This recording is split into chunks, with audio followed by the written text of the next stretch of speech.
Now, the race of truth, stage 15, 42.5 kilometers from Murano down to Bolzano. And of course, Gilberto Simoni will be the last rider to start.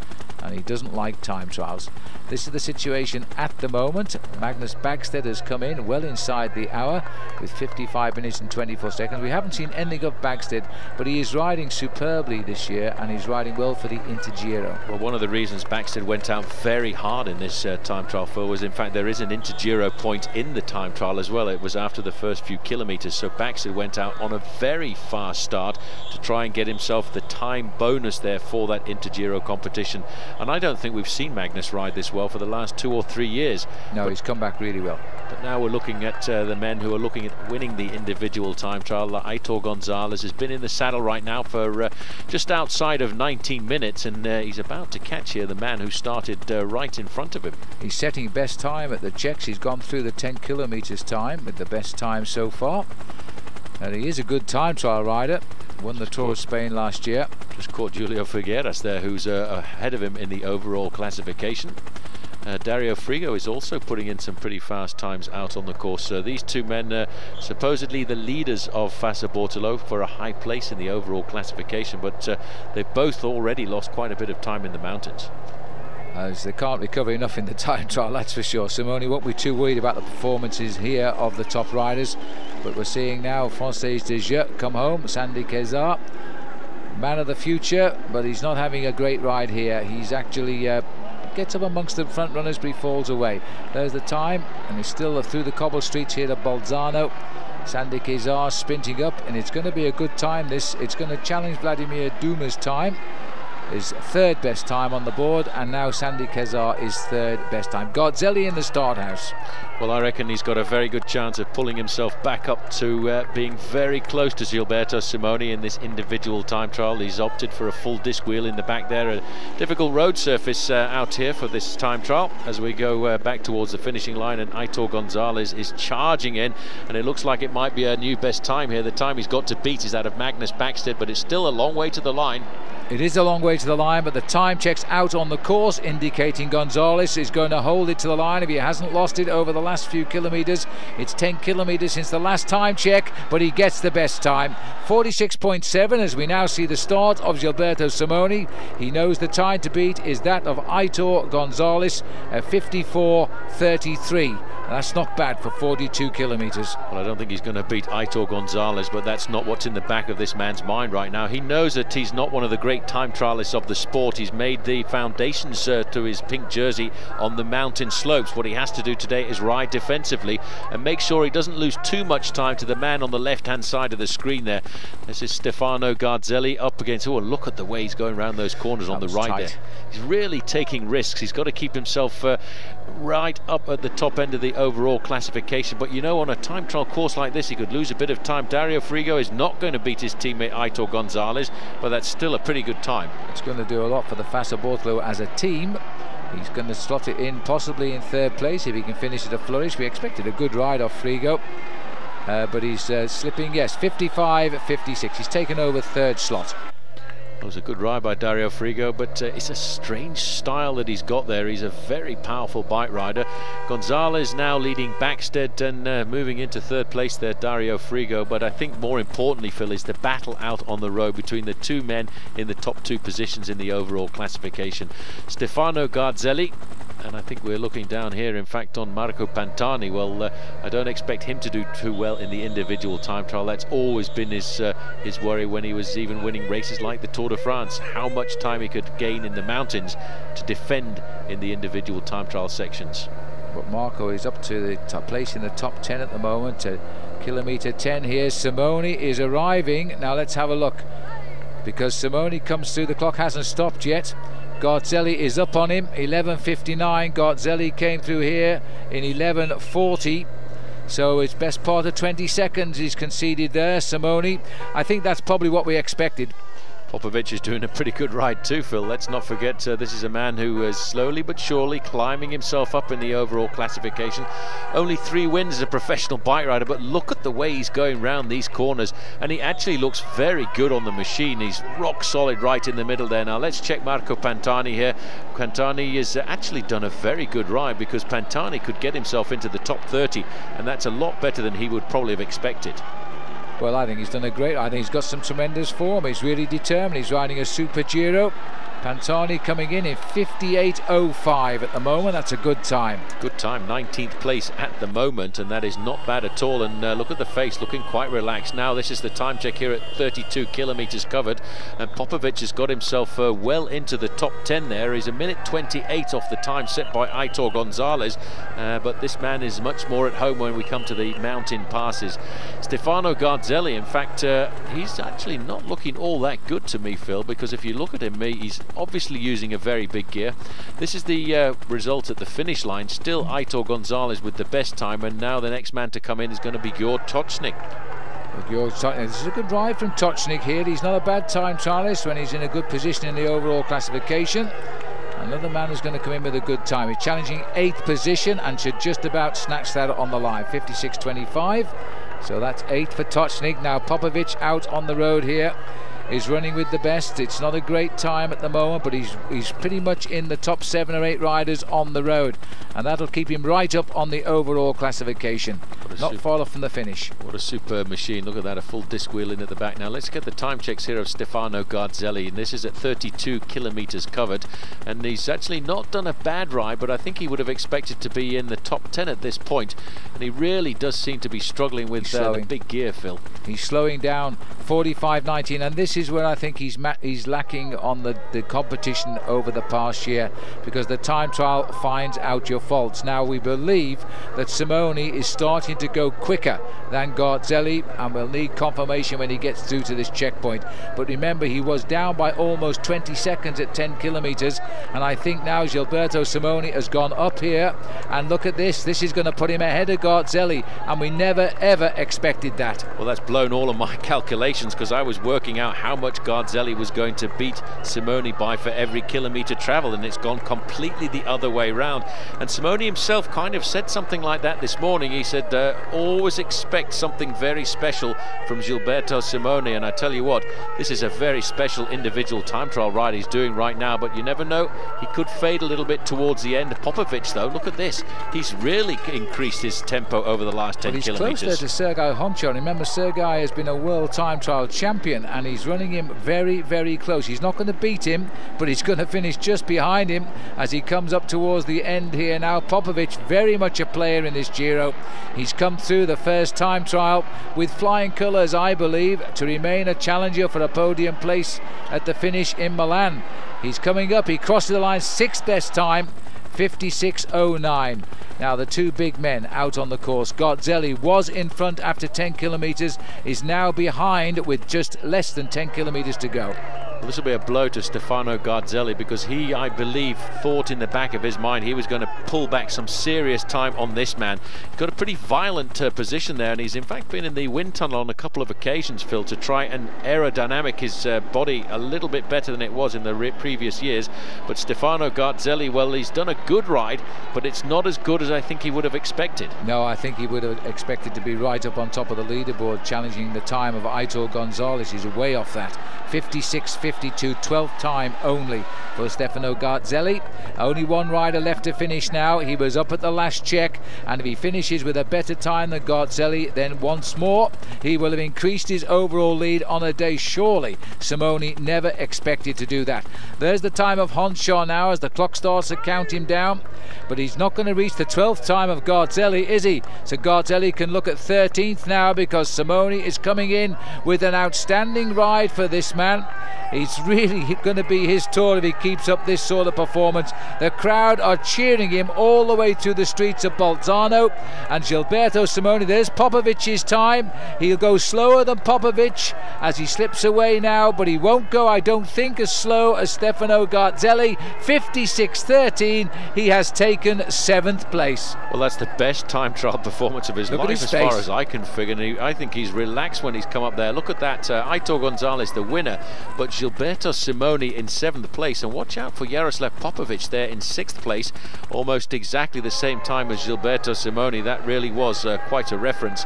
And Stefano Garzelli, well, he won't be happy with his ride today because he's lost time. 1:58 he's gone back to. Popovich, though, has come over Andrea Noe now. He's got a podium place already if he can hold it off. Noe at 5:16. Very, very good result.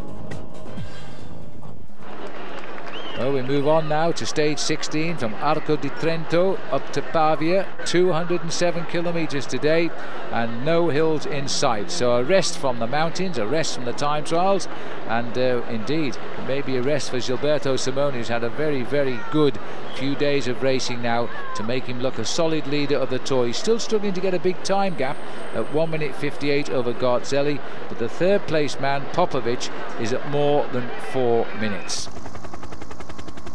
And the field down there, more or less all together, as again we are now heading into town the day after the time trial, and a chance once more for the sprinters.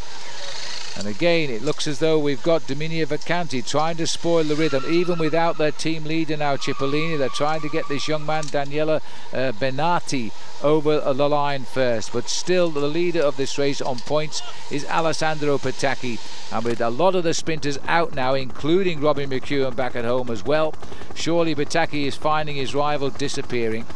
It's pretty disorganised at the front end of the main field there, though, because you've got a Fassa, you've got a Domina, Fassa, Domina, and that really is not the ideal lead out. A little bit further back there is Alessandro Pataki in the points leader's jersey, and in fact he's got a bit of a bandage on his knee there, because information coming through, Phil, that he actually crashed in the individual time trial yesterday, and that really, I can't understand why that happened to him, because really you shouldn't take risks like that when you're a long way down in the overall classification.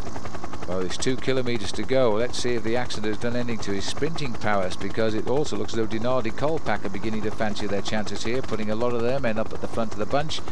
And Sandy Cazar moving up where it was some good sprinters on Française des Jeux. It's just they haven't really broken in. There's Pataki. He looks pretty heavily bandaged at the moment from that crash. It was a bizarre crash in the time trial.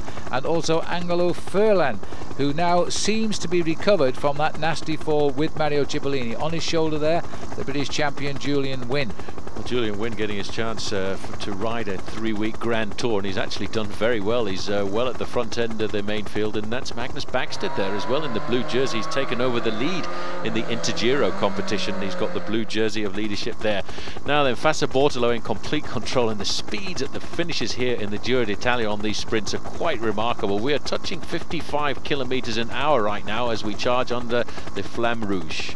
1 kilometre to go. The sprinters have it, but which one will get it? Furlan has tried to break in, and it's the first time he's really found his sprinting legs since that accident, but he's going to have to do a lot of work, because again lining up there, fifth wheel, and there comes Julian Wynne having a real dig as he goes to the finish. Julian Wynne. Now Furlan started to move and fell back onto the wheel there of Pataki and Eisel, and they're lining up now behind as Julian Wynne has tried to go, which will be on the right of our pictures. We see them coming. But right now it's Dinardi trying to lead them out here, and again Lombardi. Right on the wheel there is Jimmy Casper in the mix as well. We haven't seen him for a few days, but Lombardi's going to try and lead it out for Benati here. Now this is the best lead out man in the world. Excuse me, get out of the way. This is a nasty bend again at the Giro d'Italia. They're all round nice and safely. In third position there's Alessandro Pataki. As they line up for the line now, Jimmy Casper sitting behind Pataki. He has a chance, but they're all trying to go now. Now Pataki has opened the firing again. Is this going to be win number 5 as he goes out of the fast? Casper's taking him on the left, but Pataki holds him off, and that was a close one. Jans Verada again, he might have got over the top of Jimmy Casper, but there is no doubt there that Alessandro Pataki has increased his lead on points. He now has 5 wins in the Giro d'Italia. Well, that's remarkable. Just look at the injuries. Don't touch me, please don't touch me, he's saying. His back is ripped up as well, you know. It's not just his elbow and his knee there. He was really hurt in that crash yesterday, and it was the most bizarre of crashes. And I can't understand, Phil, a guy who is a sprinter like this would normally not even think about taking risks in an individual time trial. Maybe he was just carried away by the Ciclamina jersey. Well, it all went wrong for him yesterday. It went right for him today, though. Let's have a look at the sprint again. That's Casper coming up there as he goes over Benati. Benati just not quite got the strength yet. Only a young lad. and he slips away as Kasper. The best finish we've seen from him. He's been leaving it to his teammates until today, and he gets the better of Zverada on the left of our picture as well. Well, that's really a brave and courageous move there by Alessandro Pataki, Phil, but he really is turning out to be a phenomenal sprinter. He can win from any which way he wants, from the front, from the back, and nearly always straight down the middle. Look at that. He actually wanted to salute there, Phil, in victory, but he actually couldn't get his arms up. He really must have been in a lot of pain. Well, I would think so, and well, it's proven though that once you see those finishing banners, if you're a sprinter, you just put your head down and go. He really is unstoppable just now. He'd never won a stage of the Giro, always beaten by men like Cipollini until this year. Now he's got 5 victories in one hit. Cipollini back at home, of course, still recovering from his injuries of a few days ago now. So there's the situation overall. No change amongst the leaders, same order as before. 1:58, still the advantage of Gilberto Simoni as the race now moves on to the 17th stage, and we head away from Salici Terme to Asti. 117 kilometers the stage, but I suppose Simoni at the moment enjoying the moment. Looking a pretty solid leader right now. He should have lost time in the time trial, and he didn't. So 117 kilometers today, just a third category climb, La Rosetta, after 70 kilometers, and then it's head down for the finish again. Watch out for Alessandro Pataki, I would suggest. Well, I would suggest he's now really setting himself up as the man to beat. And these kind of stages, these short stages like this one from Salici Terme all the way down through Castagnole, Monferrato, down into Asti, are very rapid stages. But I tell you what, I think Domino Vacanzi have got a lot of confidence in their new man Benatti. They want to try and get him the victory, and if he can, it may well be that they're going to set something up rather special for him. But it seems to me maybe today, Phil, they've changed their tactics, because right on the wheel of Alessandro Pataki there is Giovanni Lombardi. So it may well be they've decided to let Giovanni have his chance at trying to get himself a stage win. Well, Freddy Gonzalez won the third category climb, by the way, ahead of Fortunato Balliani, and that's keeping him in the lead in the King of the Mountains competition. Bagstead got the Intergiro, so he stays in the blue jersey there, and the breakaway by Martin Vastia of 10 acts has come to nothing now. And it looks as though Française des Jeux taking a little bit of confidence in the fine sprinting yesterday of Jimmy Kasper. They're getting the men to the front today. Carlos de Cruz in second place there. Jimmy Kasper just slipping down the line. If you're going to get a team to lead you out, you have to stay on the wheel of your teammates there. Moving up there is Marco Velo for Fassa Bortolo, and Jimmy Kasper just bumping shoulders a little bit with Alessandro Pataki. Well, that's not a good thing to do, because Pataki's about twice as big as Kasper. And remember, Pataki's still feeling extremely sore from his fall, and he's having a word with Kasper, I think, because he's got the wheel of his teammate Marco Velo and he wants to keep it, and Kasper trying to psych him out just a little bit. 2 kilometers to go. Kelly Gobi moving up there for Dinardi Kolpak in the light blue jersey. A lot of confusion coming onto the front end of this main peloton, and it is a full lead out here from the Dinardi team. There is Jimmy Kasper. Look at this. We'll have a look at that just one moment ago. This is not a very clever thing to do with by Jimmy Kasper. His team came up to the front, then all of a sudden he's bumping shoulders there with Jimmy Kasper. Now Domino Vacanzi trying to take up the pacemaking once again. I think today, Phil, they're going to try and swap it around and not give the chance to Giovanni Lombardi. After all, you know, in the past he's won stages at all of the Grand Tours, and maybe this is his turn to try and get a stage at the Giro. Well, maybe this is his chance, but watch that pink jersey there. He's getting roughed up a little bit by Jimmy Kasper, and Jimmy's still in the mix at the moment as they head up now to what is the big sprint. It's a massive pack this time along the road as they now line up into the last kilometre here now. Now Pataki is on for a 6th win, and he won't get too many more chances left in this tour. He has a massive lead in the points competition anyway. There is Kasper down there on the side now of Angelo Furlan, but they're a little bit far down the line here. Sharp right hand bend, a little bit of a speed wobble as they make that swing around the corner. Pataki's coming off on the 3rd wheel here now. Kasper's still in the play just behind him. This is going to be a tough line now. Final lead out coming from Marco Velo this time for Alessandro Pataki. Giovanni Lombardi still in the mix there. Right behind him is Angelo Furlan. Kasper's still there, not far away, but he's holding his final sprint. Here comes a move at the outside, and that's not Kasper, in fact. I think that's Eisel who's gone up on the outside. Now here comes Pataki here, and Pataki's still got that speed. This will be for win number 6. They're already saluting, but he's going to be challenged right on the line by Zverada. He gets it. Do you know what, Paul? He must have about 100 points clear lead in the points competition now. Pataki has just taken his 6th stage victory from Jans Verrada. Congratulations there coming from Jans Verrada as well. That really was a bit of a chaotic sprint down to the line as well, because when IJssel came up there to try and lead out Jimmy Casper, and then all of a sudden he swung across the front end of the main field, I thought that was a rather dangerous manoeuvre. But this is turning out to be the revelation of Alessandro Pataki, who really is walking away with all the sprints, and they did try to get Giovanni Lombardi up there. He came across the line in 3rd place. Casper failed a bit towards the end with only 6th for him, and Gabriele Palumbo from Dinardi Kolpak was the rider in the light blue jersey. You see that moment just there when IJssel switched across? I thought that was rather a nasty move, but they were all battling there for the wheel of Alessandro Pataki. So Verrada's just about got it. The lunge for the line brings him to within half a wheel, but it just was not enough to beat the man who is turning out to be the new king of the sprints in Italian cycling. So he can't do a thing wrong, and once you get it right, you just keep on getting it right. So Alessandro Pataki now has 6 stage victories in the Giro, and that was despite the presence, for a while at least, of the world champion Mario Cipollini, who got 2 for himself. McEwen got 2, but of course those riders are now back at home.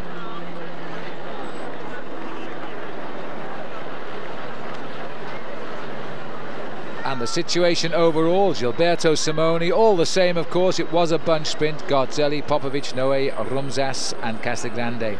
But the man of the moment there was Pataki. Here we are, all smiles, Gilberto Simoni, and well he might be. He's still looking extremely strong and making no mistakes on the silly stages, shall we say, while he's making all of the right decisions on the difficult stages. Well, he might be strong on the bike, but he seems to be struggling when it comes to opening the champagne bottles there. But he really is enjoying this, and he's got a chance over the next couple of days to extend that lead.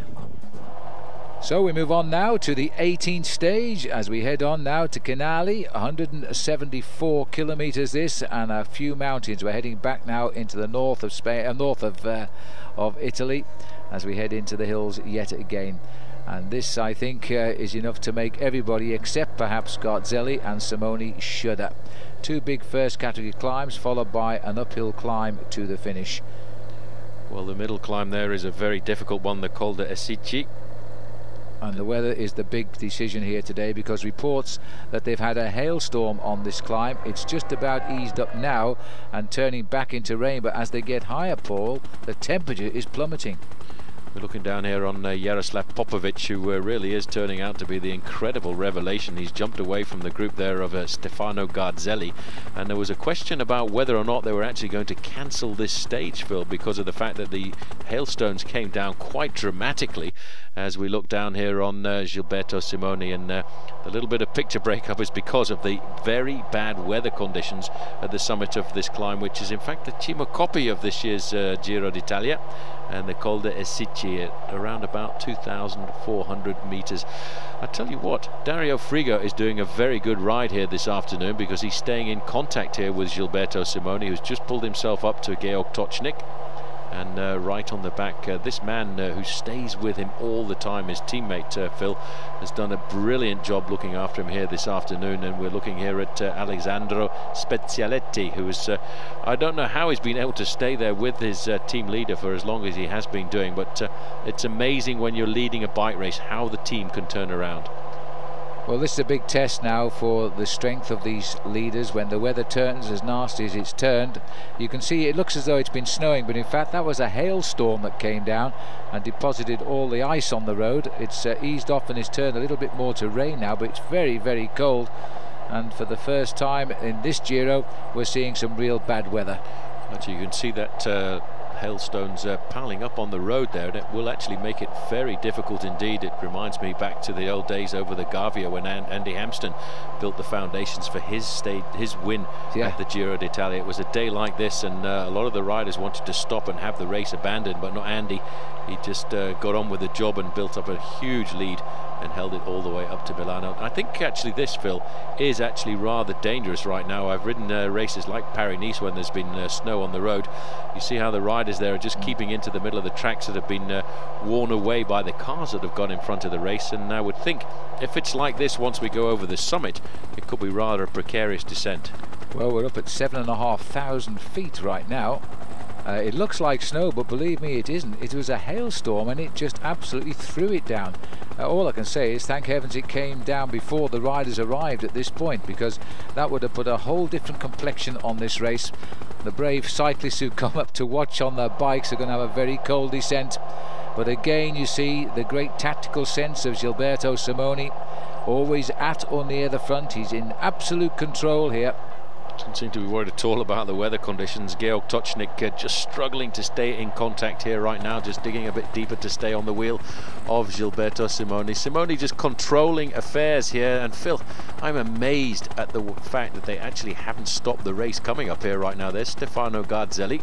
He's got Eddie Mazzolini with him. A little bit further back, you can see Raimundas Rumsas is riding a brilliant race, and he's in contact all the time. Andrea Noe is there as well. And I think a little bit further back, that is still Marco Pantani in contact. Further back, that's Spezialetti, who was just dropped by his team leader. He's a bit further down the field. Right now, this man really is walking away with the bike race. Gilberto Simoni on the front with Dario Frigo. Frigo's an amazing bike rider. You know, it may be because of the weather conditions today that he's finding it just that little bit easier. He's a tough bike rider. We've seen him dropped on so many occasions, but today he certainly is doing an incredible ride to stay in contact with a man who is definitely the best climber of this year's race. Well, these boys are heading up at a sensible tempo just now, as the skies do seem to be clearing a little bit. Certainly it is easing back. The rain has just drizzled now. It's almost off completely, but they're going to have to watch it. It's a long steady climb. This looks like Marco Pantani, who also knows all about tough climbs in bad weather, and he's excelled in these conditions before. Well, it was in a day like this that he actually blew Jan Ullrich apart on the Tour de France when the race went up to Les Deux Alpes. Ullrich really had a hard time and lost a massive time on the final climb of the day to Marco Pantani. So Pantani not worried at all about weather conditions, but what I'm worried about, Phil, is the road conditions on the descent off this mountain, because it is being reported at 500 meters to the summit that there is an awful lot of this glacial hailstones on the descent as well, and that will make it very dangerous. Well, as we speak, we're at 7,400 feet. We've got Simoni, Frigo, Tocznik, all trying to do something here. And then we're going to know just how cautiously they'll go down. Simoni is the race leader. He's got no reason to take any risks on the descent. It's the others who have to close the gap. It's a great position to be in weather like this. Well, Tocznik actually is the kind of rider who might well take a few risks on the descent, but Gilberto Simoni, I've seen him in many occasions in the past go down these very wet descents like a man possessed. I wonder if he'll change his tactics because he is actually in the pink jersey. He doesn't have to take the risks, but he is a very good bike handler. Well, we're getting reports of an awful lot of riders actually abandoning the race at the moment. Further down, Jimmy Casper has already gone, one of the sprinters. As Simoni now, little acceleration, a little bit of cheek as well. He's going for the king of the mountain points, and the others may not be too bothered.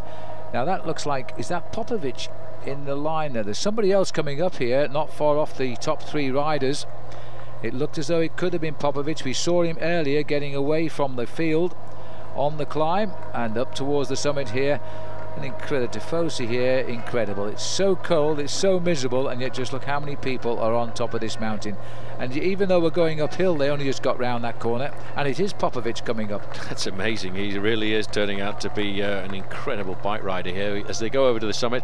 No challenge at all there, as Popovich just gets the chance to make contact with the leading trio, making four men at the front of the race. We get a chance to see just exactly where Stefano Garzelli is. That's Spezialetti coming through here right now. He was with Gilberto Simoni for an awful long time. He did a lot of the pacemaking on the early kilometers of the slopes, and this is the group of Marco Pantani. At the front of the group is Eddie Mazzolini. Eddie Mazzolini's done a brilliant job for Stefano Garzelli, and this is what I was worried about, Phil. This descent here right now, this could cost a man like Gilberto Simoni the lead and even the win here at a race like this, because I just think it's just a little bit too dangerous. Well, the leaders, at least they can pick the way down, but if you've got Zelli, you've got to take a little bit of chance on the way down. They're going to run out of racing capes and newspapers here for up underneath the jersey. Now at the beginning of their descent, and it's a precarious way of putting these capes on the way down when you're riding on ice like that. Hopefully it'll descend very quickly, Paul, and drop down just low enough to get rid of all this ice. It's not even worth trying to stop and put a racing cape on right now. The best thing to do is just to get on with it. If you try and put your racing cape on as you're riding along, I mean, look at this. You can see the racing cape is just blowing out of the back. That's Garzelli trying to get his racing cape on. Marco Pantani coming forward. He's using experience and saying, well, I'm not going to take any risks of trying to take my hands off the handlebars on a descent like this. I'm just going to go down here, and maybe in the bottom part of the descent I may well then try and put my racing cape on and try and warm up the body just a little bit. Somebody's taken off down there around the corner. As you can see, Garzelli still battling with his cape, Phil, trying to get it on. Well, I think it might be worth just stopping and putting it on. You only lose 10 seconds, and it might cost you a lot of time in the end. 44 seconds they're now saying that the group at the front. Popovich, remember, getting on just on the way down, so they're now together. Yeah, but look how slow they're going. They're just picking their way down here. It's only like this for a couple of kilometers, but it is very precarious indeed, and it reminds me of the, I think, 1980 Paris-Nice we rode, and it was like this on every individual stage until we got right down to the south of France. This is the leading group here right now, the group of Gilberto Simoni, and Simoni's not the man, and in fact it looks as if that car has been stuck off the side of the road. Well, no idea. It's not the place to park a car just now. That's Marco Pantani, who's taking a few risks, and it looks like the road is beginning to dry out a little bit. This is like riding in the depths of winter. Really is remarkable. It's horrendous. If you're a little bit of a nervous bike rider, it really is not the ideal situation to be in. This is Spezioletti. He's caught in between the two groups right now, and you really get a chance to see how bad these weather conditions are here at the summit of this very difficult climb. Well, the top of the finish at Chiali, it's reported clear and sunny, so let's hope it stays that way, because there's nothing like this. They really got caught here, and this side of the mountain obviously got the brunt of the storm, and this all fell not very long ago, so it's very slushy, it's very cold, the air temperature, and it seems to be a lot more than a couple of kilometers too, because we could be riding in the depths of the winter right now. It could be a preparation race for the World Cyclocross Championships. But this, the Tour of Italy has been through days, and much worse days over its history than today. But the riders are very wise. They're not taking any chances. The race at the moment somewhat neutralised, I feel. Somewhat neutralised, but I tell you what, look at this. This is Spezioletti. He really is not enjoying this descent at all, and the picture breakup due to the fact that these weather conditions really are quite atrocious. That's Raimundus Rumsas there with Marco Pantani. They've in fact stolen a march over the group with Stefano Garzelli. A little further down I would expect to see Spezioletti in there somewhere, and probably round the corner the pink jersey of Gilberto Simoni. It's very difficult up here at the moment, and very, very cold indeed, and a lot of riders taken by surprise, and I would think a lot of the spectators, because this storm came in from almost nowhere. It wasn't even predicted. Well, it looks as though we're getting out of it. There's now no sign of the snow, as these cars are wisely lying off the riders while they go down precariously. I always take my hats off to the cameraman and our motorbike rider too. They're going through the same purgatory as the cyclists, and our cameraman still has to look to that little lens and not look at anything else, and he looks at black and white images as well. Well, Popovich went round there first, followed by Frigo, and in fact you could see Gilberto Simoni was backing off just a little bit. He realises he doesn't want to take any risks at all. There's Georg Tocznik. He's a very clever bike rider. He's now, I would think that we've got to the slightly better part of the descent. I think he'll pick it up and try and reintegrate those two men just off the front, but for Popovich, he's got nothing to lose. He could actually move himself way up in the overall classifications, but he's got to outfox this man first, the man in the pink jersey, Gilberto Simoni, and what a day this has been. Popovich has flown the coop. Well, this is a great move by Yaroslav. He came up, remember, but left the group on the way up, joined just after they went over the top. Nobody was in any hurry over the top, and now he's making a bid for victory. He's still got to make the last finishing climb. He's got 36 kilometers to go when he came over the top of the mountain, so he's probably around 30 kilometers right now from the finish, but the last climb is more or less 20 kilometers uphill. I'll tell you what, it's a bit chaotic here trying to keep up with the bike race as well. This is definitely Popovich who is leading the race. He's only a few seconds ahead of Dario Frigo, and not very much more than that ahead of Gilberto Simoni and Georg Tocznik, and it looked as if Marco Pantani was actually about to make contact with the group, because I thought I saw a group of two riders only 10 or 50 meters behind. There's certainly two riders chasing, absolutely right. I saw them as well. This is Simoni. He's a good descender, Simoni, not afraid of a few risks when he has to make them. There's Specialetti. Doesn't look such a sharp descender, does he? He's very worried about this descent as the cameras struggle to keep him in focus. So important on a day like this to make sure you've got exactly the right tyre pressures in, because if your tyres are too hard, well, you just cannot keep your bike on the road on a descent like this. A very technical descent that we're looking at here right now, and if you miss the corner you get a chance to see just how far you're going to go down. Popovich, Testa della Corsa, the front end of the Giro d'Italia here this afternoon, and this man really is a magical rider for the future. 23 years of age and already riding with the experience of a seasoned professional as he goes down this mountain on what is going to turn out to be one of the epic days, I think, of the Giro, Phil.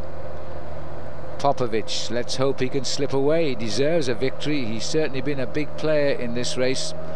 Ernesto Colnago, who provides the bikes for the team, said he's one of the nicest guys, and he predicts he's going to be the next superstar in the world of cycling.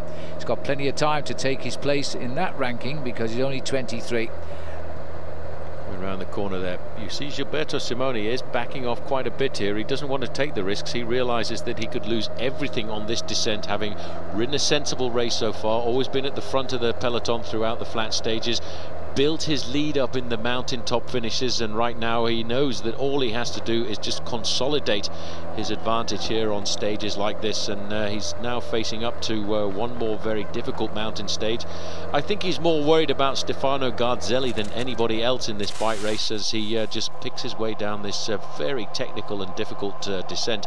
It is rather a dangerous descent, even accentuated by the fact that the rain that came down at the top of the climb was filled with hailstorms, and it really did make it quite precarious on the first couple of kilometers of that descent. Thing is, this is such a narrow descent here. Nice piece of countryside in high summer when the sun gets through, but very, very difficult and technical. And the riders feeling they've got a chance here to improve. They don't know what is happening behind. Riders are now spread over about 40-50 minutes over the actual stage, so they don't know where everybody is as they try to now file their way down the mountain. Well, this is a second group on the road here, and I'm not quite sure exactly who is in this group. It looks as if Andrea Noe is a little bit further up the road in front of us here, and around the corner it looks as if it's one of the CC Polsat riders as well, but even the motorbikes are having a hard time staying in contact with all the individual groups, because this part of the race, look at this, I think Simoni is actually suffering from the cold, Phil. You can see him shaking his arms there just to get the circulation going again.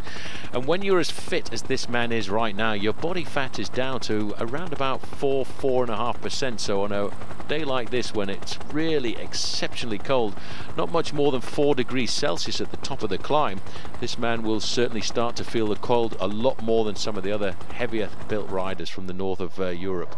Yes, the climbers often do feel the cold more than the sprinters, but Simoni is just keeping Popovich in his sights here. 16 days in the Maglia Rosa, it says there, 5 stages won over history. I think it's just as well these riders are split up, because this is a very, very narrow road, and as you can see we're in a little bit of mist here. Now that's probably because the air temperature is beginning to warm a little bit, as the sun is beginning to come out now, because you can see the shadow there, so that's probably what's causing the slight fog. So life should get a bit more pleasant before we start the last climb up the mountain. Well, it certainly will, and we may well see a general regrouping, but Gilberto Simoni, don't let this rider get too far off the front, you know, because he could find himself moving well up in the overall classification, and I think that's probably what's in the back of his mind here this afternoon. He's actually thinking about causing a surprise in the race here, because he's turned out to be a very solid rider in the climbs. If he gets to the bottom of the final climb of the day with a minute's advantage, could be a serious race on the hands of Gilberto Simoni. There's Simoni just coming back now to Dario Frigo and Georg Tocznik, and sensibly he's not taking the risks that I've seen him take on some downhill sections in the past. He certainly has. He's not afraid of pulling everybody out. Oh, there's a crash here, and that's Garzelli. I think it's Pantani. Pantani just sitting in the gutter there, and this is a dangerous moment when there are riders coming down all over the place. That's I think that's Mazzolini who's come up there as well. That's Eddie Mazzolini. Yep. Well, Pantani looked as if he was pretty badly hurt there. Garzelli got up quite quickly. Well, it obviously came round that left-hander. Our cameras were there only after the impact. They've overshot the corner. Garzelli and Pantani. We won't blame anybody, but it's another little look at it. It looks like Pantani might have been the first man down there, and Garzelli pretty much behind him and not looking too happy at all. He's hurt his left elbow there, Marco, and in no hurry to get. Now that's really sad, because there we are, 10th in the overall classification on a great ride, and really was on a comeback ride here, and he's gone off the ridge of the road, which is probably a little stony ditch, and he's hurt. I suggest his elbow probably clouted one of the rocks. Ouch. I think that could be it for Marco Pantani here, Phil. I don't think he's going to get up from this one. He's sitting at the side of the road. The race doctor will be down there in a few moments to check him out and make sure he's okay, as the team cars are going by. Marco Pantani, who, let's not forget, at the start of the day was 10th in the overall classification, and he was on a good ride. He was up with all the top men here, and I think the fact that he's taken his helmet off, and the tears starting to well up now for the Italian, who was hoping to prove to the crowds that he was still capable of finishing high up in the overall classification of the Giro d'Italia, still after a very long and illustrious career. There's his team car moving up alongside. The team manager will have a chat with him in a few moments' time, but I think basically I think that's it, Phil, for Marco Pantani. I don't think we'll see him again this year, and I don't think we'll see him very much more at the top of the international cycling ladder. Well, I hope you're not right, but at the moment he's certainly in no hurry to remount here. Time moves on. There's still an awful lot of riders, of course, to come, but he was, as Paul has said, in 10th place overall, just over 10 minutes off the race lead, and riding a very solid Giro d'Italia. Looks terribly stiff on the left-hand side. He might have been the first rider to go, but let's hope these boys can pull him back round. The bike's ready to go, if they can just get Marco back in the saddle. Well, the team manager up alongside. This is a doctor actually checking him out right now to see just what the damage is. That's only a burn on his elbow there right now. He seems to be okay. He's lost all chances in the overall classification at the Giro, that's for certain right now. Tough to see a man go down like this. It really is sad, because he was riding a great race and he was up there all the time in the mountains, obviously not challenging Gilberto Simoni, but he was there and thereabouts on the most occasions. He'd lost himself only 10 minutes so far, which meant that he still had the chance of moving up to finish in the top 6 or 7. It's almost as if they're discussing here whether to pack or to go on, and they're not that far from the end. We're looking at about 25 kilometers from the end of the day, 15 miles. Most of it's uphill, of course, but not in the same weather conditions as they've tackled on this previous climb of Saint-Père. The roads you can now see beginning to show patches of dry creeping through. That's Tocznik and Simoni, and there's 2 riders up here now in front of Simoni. Well, that's going to be Popovich and Frigo. I would suggest Frigo has made the junction with the rider who leapt away just a little earlier on. There at 15 kilometers to go. There's not much difference between Gilberto Simoni and those 2 riders. As we go through that banner, the clock will stop and tell us that it's just 16 seconds. Simoni riding on the front. He's not getting very much help at all from Georg Tocznik, and I wonder if Dario Frigo is actually working in that group in front with Yaroslav Popovich. Well, Simoni will not want Popovich to stay ahead. He will not want him to gain any time at all, so he's going to have to try and join him here, because the gap is opening. Remember, Garzelli fell with Marco Pantani. We don't know where he's gone at the moment, except that he remounted pretty quickly, and Mazzolini was with him, which is a great help. There is Gilberto Simoni after the descent there. He's looking as though he's a little committed just now. Tocznik there did go through and give him a hand. This is further down the back of the race here. This is Garzelli and Eddie Mazzolini. This is the tandem, so now we'll try and locate exactly where they are here. Just look at the state of the racing jersey and shorts there of Garzelli, looking a little bit pained and a little bit concerned. Well, he's very lucky that he actually didn't damage the machine, because he was able to get up and get going quite quickly from the side of the road there. But that's always bad for the morale if you have an accident like that, and you've got to try and get your brain back into gear, and you also have got to try and get your body back into gear as well.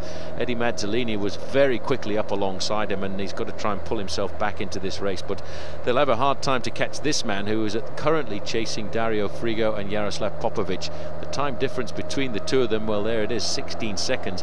And just looking at the face of Gilberto Simoni, I think that cold has really wreaked havoc with his body here this afternoon, Phil, because he really does not look as comfortable as we've seen him over the first 10 days or so.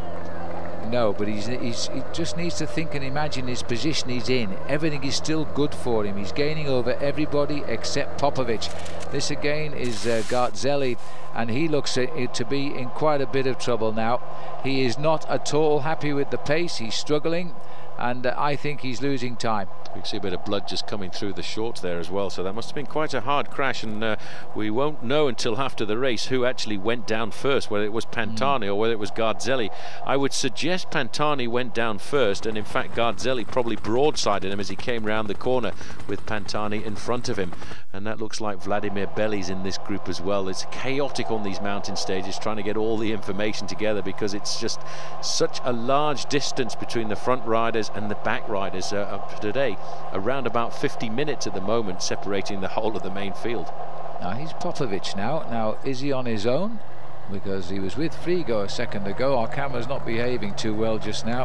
I should imagine they've got a lot of rain in them right now. Now, where has Frigo gone? Because I think Frigo may have pulled away there from Popovich. That should be Simone in the distance. Yes, Frigo has... now they're saying Frigo is behind here at the moment. Well, he's been dropped by Popovich there. Now he's alongside Gilberto Simone, and we're just looking to see what happened there to Georg Tocznik. This is a very difficult start of the ascension here right now. Tocznik, I thought, would have had the ability to stay with Gilberto Simone, but Simone now has decided, and he seems to be warming up a little bit. I think he did have a problem, Phil, with the temperature drop here this afternoon, because as I said, the climbers certainly tend to have a very low body fat, especially when they come prepared for a big 3-week Grand Tour, and if the temperature goes down like that, it really can wreak havoc with the muscles. Frigo wasn't able to follow the acceleration of Popovich. Popovich right now, Testa de la Corsa, is looking for the stage victory and looking to move himself maybe up into second place overall. I think first place is too far away from him at this moment, but in terms of the way this young man is riding, Phil, he's absolutely brilliant. Well, he loves the Giro d'Italia. He showed us that last year. He's done nothing at all this year. He's just been preparing for a great ride in this event. He seems to be doing it. He's chosen a day to take his chance. Well, he took it in the bad conditions on the Col di Saint-Père. Now he's on the finishing climb here, which is we're looking for 10 kilometers to go at the moment, and he's still clear. Not a long way clear, and I think you're right. Simone now... Simone's brought Frigo right up to him on the climb, and I was about to say, I think you're right. Simone is much happier now. The sun has come out again and the roads are drying, and they know now there's no descent at the top.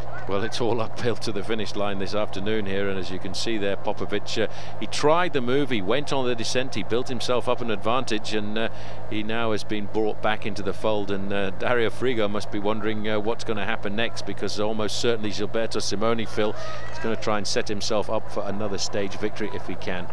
There he is, commanding the front of the pacemaking, as he has done every time the race has gone uphill since we left the very foot of the Italian peninsula, which seems like months ago right now. It really is a very long bike race, and these riders, though, finally are starting to see and feel that Milano is not far away on the horizon. Georg Tocznik is in 4th place on the road, and if we could just look forward, he may well also be recovering from that acceleration of Gilberto Simone and probably pulling himself back up into the leading group, and that'll make 4 men at the head of the race. Interesting 4 men it will be too, because Stefano Garzelli is apparently over 2.5 minutes behind at the moment and is losing ground, so this could be a huge coup today for Simone. And yes, Garzelli crashed, but he was already in trouble. He didn't like that cold climb either, and this could be a big coup now. Simone could have a big lead by tonight, and then he may only have to worry about the whereabouts of Popovich, and he's right in front of him just now.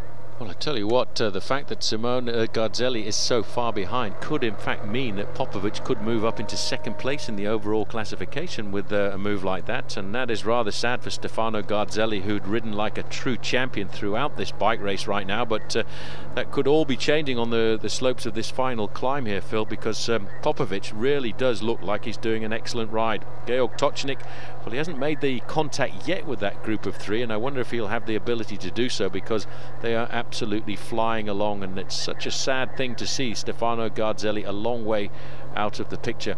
And we are getting information that Marco Pantani has actually got back onto his machine and he has started riding again. So Pantani may be thinking about trying to finish this Giro d'Italia. He's going to lose all hopes of a high place in the overall classification, but he'll gain an awful lot more popularity with the crowd. Well, I think it's very, very important for Pantani himself, for his strength of character.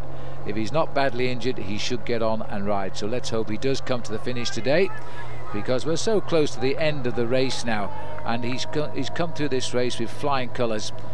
Anyway, good dry roads up front now. Popovich is here, Frigo is working well, Simone is gaining time over everybody except of course Yaroslav Popovich, and well, we expect the advantage to swing back to Simone as this hill starts to get steeper.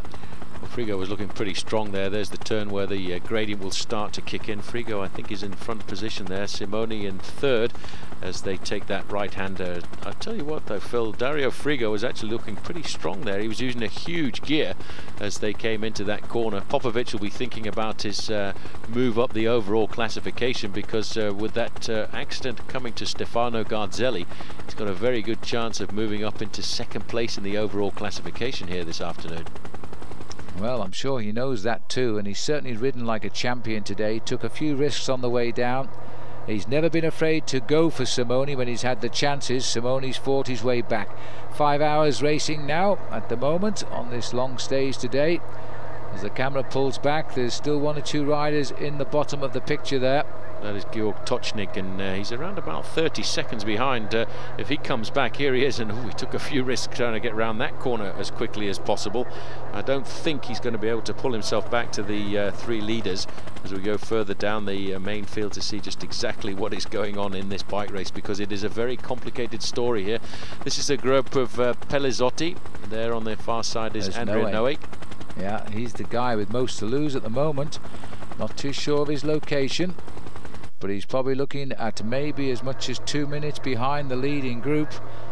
He conceded his third place to Popovich in the time trial. Rumsas is in this group as well, but Garzelli is not here. Garzelli could pay dearly today for that crash.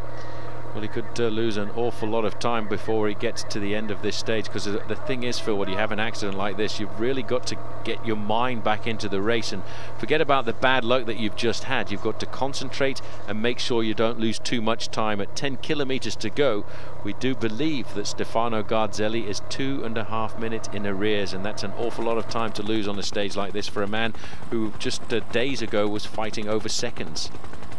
Yes, the tour might be just a week too long when the weather's turned ugly. This is still Georg Tocznik, 18 seconds and counting behind the leaders. It's the 10 kilometers to go board is giving us the time gap. He seems to be recovering a little bit as he continues, and that'll give him some heart as well. 28 seconds now, the gap to the fourth place man on the road. He's actually doing a pretty good ride. He will move up in the overall classification. This stage today will change the overall classification quite dramatically. A lot of riders losing out. Noe now taking the start of the climb, and very shortly he'll be coming up to that 10 kilometer to go banner. And actually they are not too far behind, because I think by the time they get to the 10 kilometer banner, it'll be around about 1.5 minutes. It might be a bit more than that actually, but Noe's finding he's having to do all of the work himself now.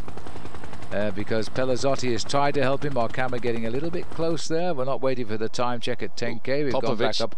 Where is he? Oh, he's popped at the back. Well, he's done so much attacking today. Now he's still a long way to go to the summit here. All of a sudden, Gilberto Simone's been presented with the chance to gain time on Popovich. There's the move. He noticed Popovich came off the wheel of Frigo. Hasn't really attacked Popovich. He's just gone round him and left him to lose time. Could be everything going the way of Simone now. Well, don't forget that young man is only 23 years of age. He's got a lot of improvement left in his body, Phil, to come over the next couple of years. Because as a bike rider handling the Grand Tours, you normally don't reach your peak till you're 26, 27 years of age. And I think Popovich, by the time he gets to that age, is going to be a serious challenger and possibly a future winner of one of the Grand Tours. Well, at least Ernesto Colnago believes that. He believes this man is one of the most talented cyclists he's seen over the years, and he's certainly seen some some, and he used to look after many of the top bike riders like Marco Pantani, of course, Beppe Saroni. Now we're getting a time check here back to that group of Andrea Noe, Phil, and it's actually 2 minutes 21 seconds to Andrea Noe. That's too big. So I wonder how much Stefano Garzelli is losing. Well, Garzelli's got to be at least another minute and a half onto that, and might be more. He could be losing 4 or 5 minutes today if he doesn't recover quickly on this climb. Frigo here, putting himself in a position here for another stage win in his career. He was 10th overall last year in the Giro, and I think the only stage he ever won in the Giro was a time trial stage. Now sharing the tandem with Gilberto Simoni. How many times this last few days has Simoni been in a position to gain maximum time on the day? And he's now seeing his next major rival crack. Well, here's the devil. We see him on so many of the big bike races around the world, and he's trying to give a bit of encouragement there to the man in the pink jersey, Gilberto Simoni. But in fact, the man who's doing the ride this afternoon is Dario Frigo. He's got the power on this climb right now. As we go a little bit further back to Yaroslav Popovich, and I don't think we can say enough about this young man from Ukraine, and I'm sure we'll see him develop a lot more as the years go by. 12th place in your first attempt at the Giro d'Italia is a certain reference, and he was only 22 then. This man who at the under-23 level of the sport was the world road racing champion. Giro d'Italia, the devil carries on. A fearsome looking character, isn't he? He must be training for the Tour de France. Well, he trains very hard throughout the year to be on form for the Tour de France, and some of the climbs he has to run up there are really fairly steep, and we've seen him in many races, and in fact he goes to all of the major tours around the world. It's a bit of a publicity campaign that he leads for himself now. Popovich is coming back here, Phil, because he's only 12 seconds in arrears. He obviously went through a bad patch for a moment there because of the pressure that was being put on there by Dario Frigo, but he seems to be riding himself back into the race.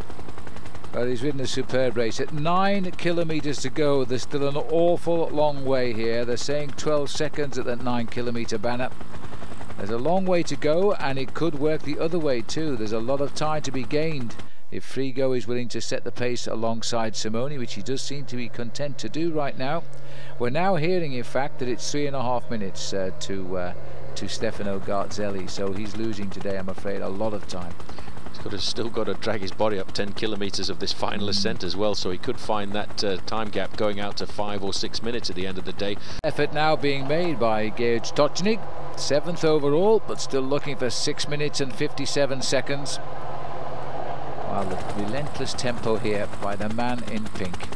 He did have a hard time though today, Phil. I think he really suffered when that hailstorm came down, because he really seemed to take it very precariously on the descent of the Saint-Père. But right now he's got himself back into his rhythm, and they're distancing themselves from the man who wins the fastest down that descent, Yaroslav Popovich, Ukrainian rider who could be seeing himself climb up into 2nd place in the overall classification here this afternoon with a good ride. He was put into difficulty not by Gilberto Simoni, but by the acceleration of Dario Frigo, and that was at the very bottom of this climb. But this man won't give up, and I'm amazed to see the way he rides at 23 years of age. And this is going to be a rather strange rule to get used to over the next few months, Phil. This helmet's off on the final climb of the day, and I think it could be something that could actually provoke a lot more accidents than there were before when they didn't have the helmet rule. Well, you know, this is the first time the rule has been applied with the Giro d'Italia. It's all been brought in following the death of Andrei Kovalev in Paris-Nice. But looking now at Gilberto Simoni, sitting there, relentless tempo by this rider, the long straight road, all steadily uphill.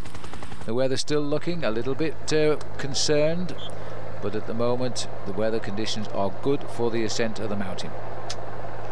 Certainly is a good road surface here as well for these two riders. Tocznik, he really is digging deep into this, trying to pull himself back into this race, and he too, Phil, with a ride today and the confusion of all the crashes out on the course, could find himself also moving up in the overall classification. 7th at the start of the day, and with a ride like this he certainly could climb up 1 or 2 places. Now Gilberto Simoni's turn to try and get rid of that helmet. He doesn't want to throw it off to the side of the road, because that's a special pink one that's been made for him to match with the pink sunglasses, and of course to match the pink racing mitts as well. 8 kilometres. Tocznik finished 7th.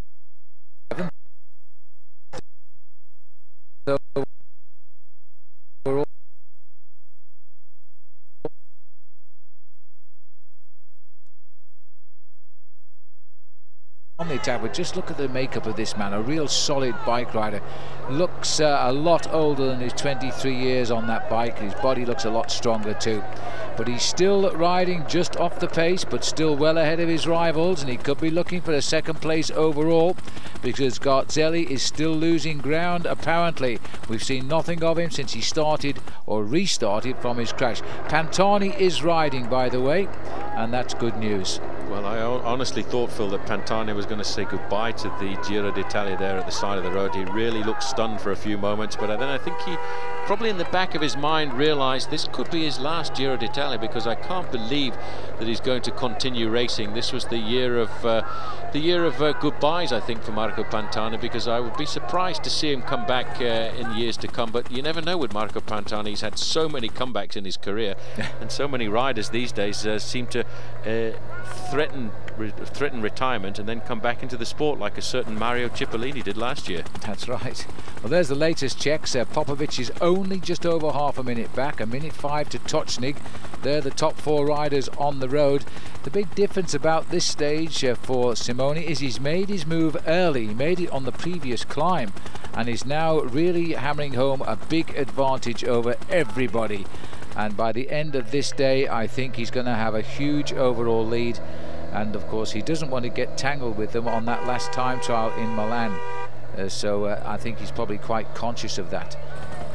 This is Pelazzotti here, and that means that Andrea Noe, his team captain, isn't very far from his side, or shouldn't be at least. Pelazzotti doing some work to keep Noe in touch. Noe is still up there in the top 4 riders overall. For the moment at least, he too will be closing in on Garzelli just now. Yeah, well, look at the gear here that Dario Frigo is using. He's using a monster gear. Admittedly, the gradient is not that steep at this point in the climb, but he is absolutely flying along there, Dario Frigo. And a bit further down the slopes, this man is trying to climb up into second place in the overall classification, Yaroslav Popovich. Garzelli. There he goes. Well, this is a tough bike rider, you know. He was well up. He started the day in second position in the overall classification. He got up from that crash quite quickly, but if you look at his shorts there, Phil, I think he obviously has been grazed on both sides of his body. Nasty roll. You saw his elbow. His elbow actually got a lot of dry blood on it too. No, that was a nasty prang with no two ways about it. And he's also running quite a way down the mountain right now. He's about 4 minutes back at that point, I think. Looking down across this reservoir, and slowly but surely these boys are opening up the time gaps. They haven't really slowed down. Frigo always willing to work with Simone, so they're not shirking the work at all at the front. Popovich refuses to give up, absolutely refuses to give up, but he hasn't closed the gap down at all. It's a great bike rider. It really is good to see him this year, and I'm looking forward to seeing his general progression as he stays within the professional ranks. And I would think with a ride like this today, Phil, we're getting time checks. That's Noe Pelazzotti Rumsas group at 2 minutes and 54 seconds to the group of the 2 leaders here, Gilberto Simoni and Dario Frigo. So I would have to think that Stefano Garzelli must be pretty close to losing approximately maybe 5 minutes. Well, it absolutely could be true, because that nearly 3 minutes to that group. But we'll just have to wait and see as we get towards the summit. Here's the Pelazzotti group. Oh, Andre Noe looks as though he is in big trouble at the moment. We've never seen him look like that this whole tour. He's having a hard day. Well, that's the difference of riding for somebody else or riding for the responsibility as the team leader yourself. And here in the Giro d'Italia this year, probably for the first time in his career, he's actually riding as the team leader. In the past, he's been leader on the team in the last week of the Giro, but that's because his leaders usually cracked and got blown away. We're right now joining the 3rd man on the road, Yaroslav Popovich. Oh, there we are. 4 minutes, that's not too bad. He's actually pulling himself back into the bike race. 4:05. I think with the steep part of the climb to come, Paul, he could lose another minute easily. But he's a tough bike rider. He won't give up, and he's got his teammate Eddie Mazzolini alongside him. 5 kilometers to go, 3 miles of racing, and we're actually getting to the rather easier part of the course here right now for the 2 leaders, Frigo and Gilberto Simoni. We get a specific time check now here on this man, Yaroslav Popovich, the Ukrainian rider, who really is the revelation of the last 2 Giros. 12th overall in his first participation is a remarkable performance, and this year, bearing accident or illness, he should be able to climb himself up into a podium position, and today I have a feeling he may well even get a foot on the second step of the podium. Well, the clock is running and he's losing time. because he was closer than this at the last check. He's losing time. There's no sign. There's the banner way in the distance. He's over a minute back now. So although he looks as though he's going extremely well, Simoni and Frigo are annihilating the field. And I think when we look back at the end of this race in a few days' time, this was the stage where Gilberto Simoni really won it. This will be an epic stage. This stage will go down in the history books of the Giro d'Italia because of the weather conditions over the summit of that final climb there, Phil. Those kind of weather conditions and surface conditions really make it a heroic move by everybody in this bike race, and everyone who's taken part in the Giro d'Italia today will certainly look back on this and be able to tell their grandchildren. A minute 14, he's losing out. Yes, he's lost over half a minute there since the last time check was made. Tocznik must be pretty close behind him, unless Tocznik is falling back as well. But with these riders now spread over the mountainside, our cameras are totally committed. Here is the little group containing Andre Noé, and they are, well, the clock I presume is still running on that banner. So it was a minute 14. Tocznik must be through in the middle somewhere. This is Popovich, still out of the saddle, still not losing any of his effort to try and stay away. Just one moment of inattention, or one moment of riding through a bad period that actually lost the wheel, and he could really have stayed in contact with these two right now, but it was just one moment when Dario Frigo picked up the pace, and he was obviously having a slightly bad time, and that's just the unfortunate thing about the sport, and he did in fact lose himself that little bit of connection with the group, and now he's losing time. It's a pity, because if he'd stayed with them, he would have been gaining serious time over Stefano Garzelli. Well, if he'd stayed with them, he would be definitely in second place. Now we'll have to work out. We don't know the location of Garzelli to Popovich, and so he's fighting for second place whichever way you look at it right now. Simoni here, just a little grimace there for a moment. Frigo, he's found himself a great ally here, a man prepared to work. Popovich just over a minute and a quarter behind, but still on his own. And we're not too sure what has happened to Tocznik, but I think he's still ahead of this group, obviously. I think Popovich there was having a bit of a hard time, Phil. These guys are actually picking up the pace. They're going to come up to that time check. We'll just see what their relationship is to the two leaders. Andrea Noe probably having one of the worst days of his life there, and they're pretty happy to have some help on this occasion coming from Raimundas Rumsas. Well, there's the time check banner, and they're still just over 2 minutes behind Popovich, these three. Tocznik is ahead of them, and of course 3 minutes 19 in front is these two riders here. It's a big time gap. This has been a hugely decisive stage here. Started with the hailstorms on top of the Col de Saint-Père, and then a little bit of risk taken by Simoni, Popovich, and the couple that broke away on the descent. It's cost Garzelli dearly, as indeed it's cost Marco Pantani. And there is the time checks. They're not saying where Tocznik is, but he's in the middle there somewhere. Simoni suffering there. He was actually under a bit of pressure from Dario Frigo there, and I wonder if Frigo was going to try and get rid of Gilberto Simoni on this final few kilometers.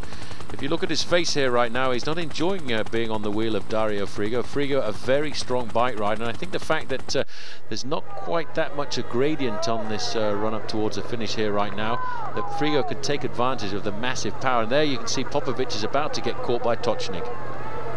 Well, that's a sign that Tocznik has just about reached the limit today. 4 kilometers to go. Gjorge, Tocznik, they were together, of course, quite a while back now. They're back together again, and I think Tocznik is not going to even wait for Popovich. There's not much left there, but then there is only 4 kilometers to go, and he remembers now that he is dropping all of the time, Stefano Garzelli.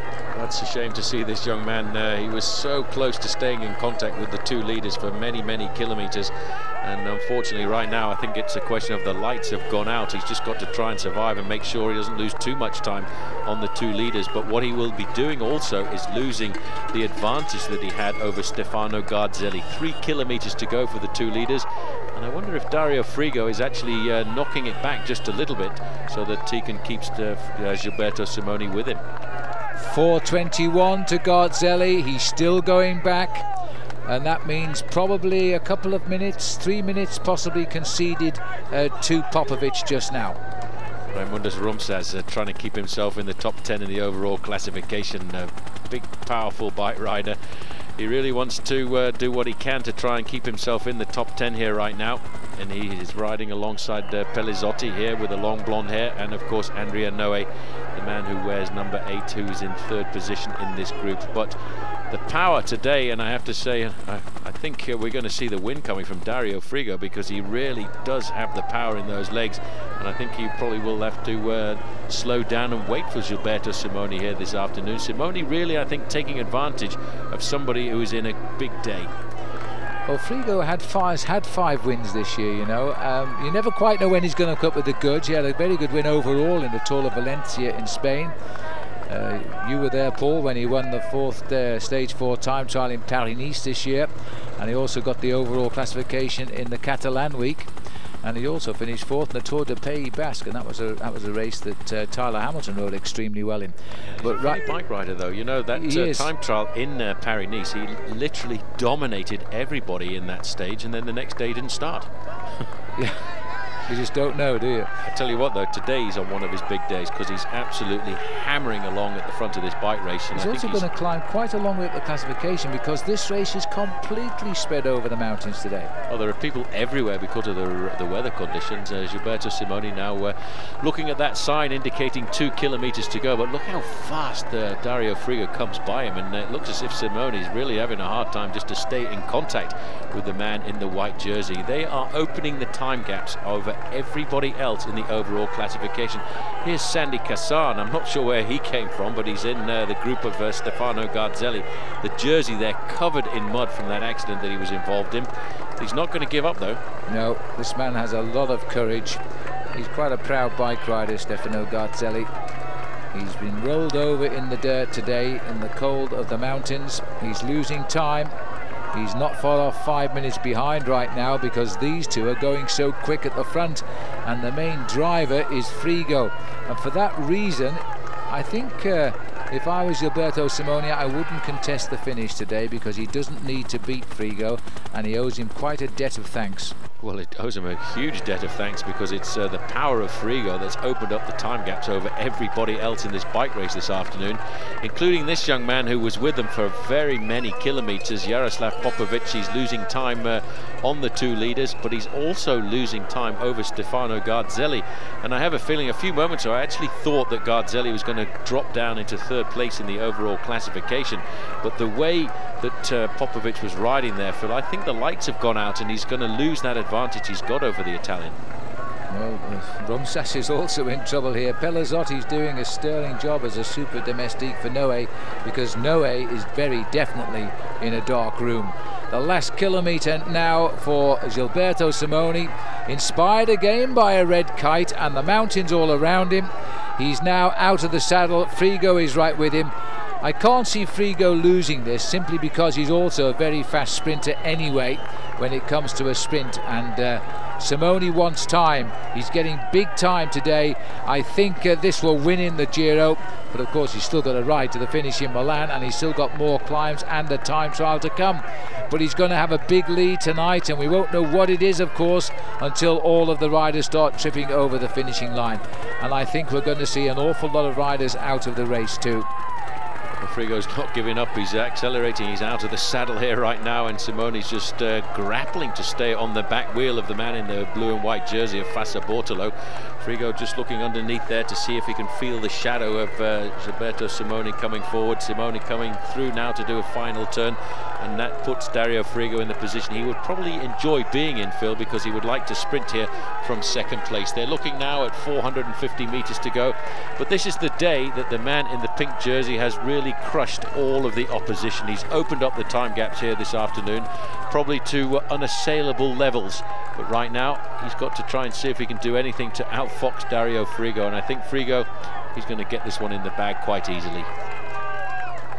Well, this has been another wonderful display by Gilberto Simoni. He's steadily but surely put himself up as the top man in the Giro, but he's not going to be the top man of the day. Not a lot of resistance left there, almost 5.5 hours away. And look at this now, Frigo is going to be allowed a lone finish at the top of the mountain, and a very inspired sprint. He's taking time out of Simoni, doesn't matter. As he gets his stage win, that'll be win number 6 for him this year, for the 30-year-old.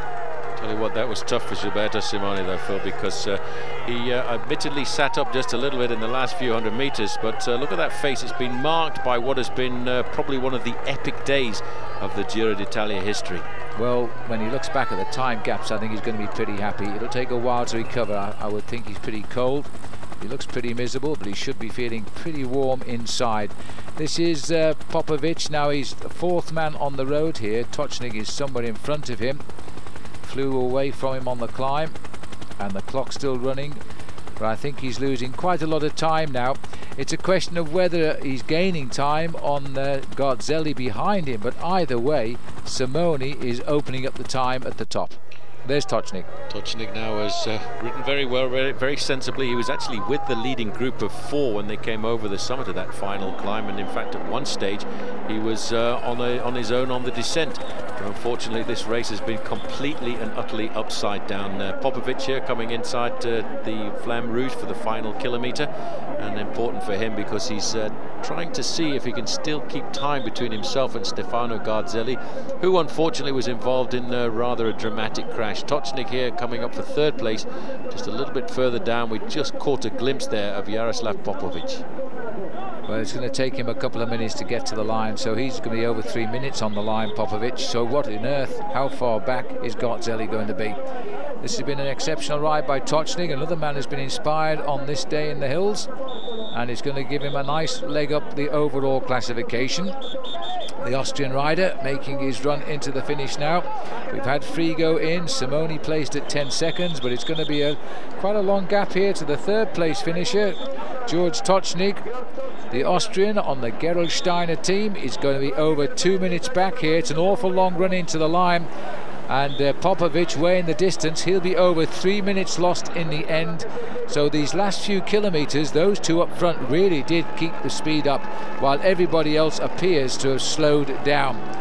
Tocznik racing for every second he can squeeze out of this race right now, because he knows that it's going to be a nice ascent of the general classification, and he's no idea where, of course, everybody is behind. So look at that, he comes up to the line just over 2.5 minutes later than Dario Frigo. He can take off 10 seconds for Simoni. I'll tell you what, that's the difficult thing about a stage like today, because riders have been spread all over the place. Well, there is the stage result as it all came in. Popovich 4th at 3:12. Rumsas was in 5th place, and Andrea Noe still managed 6th place. As we watch Dario Frigo here, Stefano Garzelli managed to cross the line in 8th position, but he was 5 minutes and 8 seconds behind. Oh, and this is the overall. Yes, look at that, Paul. He holds 2nd place over Popovich by 11 seconds. Now that's going to be a real fight for the rest of this race. It's going to be difficult going down to the individual time trial, and of course let's not forget tomorrow there is another mountain top finish, and that could be a huge battle between Stefano Garzelli and Popovich. The battle for the podium positions is certainly far from over, but I think now we are looking at the man who's going to win this bike race, Phil, because he really has opened up the gaps. Well, as we move on now to stage 19, a massive elimination took place on that stage, by the way, and a number of riders eliminated, including Alessandro Pataki, the very last rider to finish. He crossed the line in tears. Picking up the action now as we head towards Formazza on a 239-kilometre stage, the longest of the tour. And the most difficult finish as well, the Cascata del Toce, the magnificent waterfall at the summit of this climb, is where the riders will be heading up to. You can see here on the front, it's the teammates of Stefano Garzelli trying to sort something out. I think Garzelli would like to go into the final individual time trial with a bit of a buffer over Yaroslav Popovich, which is why I think today they're trying to set up the possibility of a last-minute attack. Rinaldo Nocentini has been out on the attack once again, trying to get himself an advantage, and that's where the riders will be going a little bit later on in the afternoon, well up to the summit of one of these waterfalls, which are very abundant in this area. Well, this has been a beautiful day today for scenery. At 88 kilometres, 10 riders established a big lead here, and again Maggie Backsted's been in the thick of the action looking for those Inter-Giro points, but the field themselves aren't too worried about the breakaways, because the best place was Adolfo Garcia, 18th, more than half an hour down. There's the new wearer of the pink jersey, taken off the shoulders of Pataki, and that's Garzelli. Well, Garzelli wearing also the same kind of bandages that Pataki was wearing. Yeah, he probably traded those as well. Feel sorry for Pataki having to abandon the race like that, because this had been a dream Giro d'Italia for him.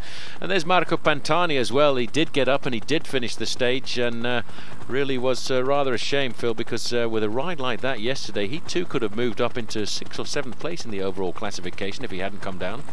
Yes, it was a real shame that it's bike racing, I suppose, but at least he had the courage to finish the stage, and I hope now he gets to Milan. The last day won't worry him too much, the time trial. Look at that. In fact, despite the fact that he was sitting at the side of the road for a long time, he's still in 14th place in the overall classification. Well, the gaps were big, you see, and a lot of riders lost huge time yesterday. They eliminated a massive pack of riders that came in almost 50 minutes behind. Baranovsky there wearing number 12 rode for many years for the Ibanez team, as did his teammate Thomas Broznia. These are the remnants of the leading group right now, and it's not really surprising to see our good old friend Constantino Zabaya in the breakaway once again. He's a kind of bike rider. You know, he hasn't won very many races in his career, but I tell you what, if we were to add up the number of kilometres he'd been in the breakaways, he'd be well up there in the overall league table. He would absolutely be. The pink jersey bunch are not that far behind, within 2 minutes to the leading groups. And these 10 riders getting away at around about 88 kilometres. 1 or 2 have been dropped. Noscentini is the aggressor now. This is the main field. I should imagine after the chill air of yesterday, a lot of them want an easier ride, but with only the weekend to come now before the race ends in Milan on Sunday, it is going to mean a lot of riders still want a result. These are the 4 riders who are surviving of the original 10. Before there, Denny Lungi, and this is Adviev, the rider from Landbau Credit. He's a teammate of the man who climbed up into 3rd place in the overall classification for 11 seconds yesterday, Phil. That really was an incredible battle. It's good to see this man, though, wearing the Ciclamina jersey as leader of the points competition right now, bearing bandages on both sides. In fact, on his hip as well on the left-hand side. He was fairly badly injured yesterday. He's got a great team around him right now. He wants to try and see if he can open up the time between himself and Yaroslav Popovich, because he really does, after that big battle, want to try and finish in 2nd place in the overall classification of this bike race. Well, he knows now he's not going to win the race. More than 7 minutes behind Gilberto Simoni, but he's only a few seconds in front of Popovich, 11. So his race for 2nd place is now of huge concern for him. To finish 2nd would be an absolutely remarkable achievement after spending a year out of the competition. 32 seconds is still the gap. These boys had at one stage a lot more than this, over 2 minutes, so the groups are slowly pulling them back in. Well, a defensive ride I would expect from Gilberto Simoni here this afternoon, because his lead in the overall classification right now is fairly unsurmountable, as the devil pops up once again. Strangely enough, it's only in the Giro d'Italia they give him quite that much coverage, because I've noticed in a lot of the other races around the world that they tend to ignore him. This man is at the final 20 kilometres of almost every international bike race around. So at least the riders know where they are, as the riders on the left of the picture here keep the pressure on. That's Noscentini at the rear of the group. Not too far to go now for the last rendezvous. The Del Tocci is where the Cascada with the waterfall. That's where we go to the finish at 5,500 feet when we get up to the line today. We've got Zelli is thinking about trying to get himself the stage victory here this afternoon. It's a very difficult climb. It's not one of the most difficult climbs of the race. It goes up for around about 11 kilometres. As we go back. There's his bike on the side, Paul. Yeah, it's a rather a strange machine that he's got there. He'll have trouble reaching the pedals. Well, he's stepping out. He's getting very fit with his trident as we leave the devil behind. He is in fact a German gentleman, and he doesn't speak any English. But anyway, as we watch the 4 leaders here led by Zabaya, this remarkable man who gets out in front and never wins a prize, yet he is a tremendous aggressive bike rider.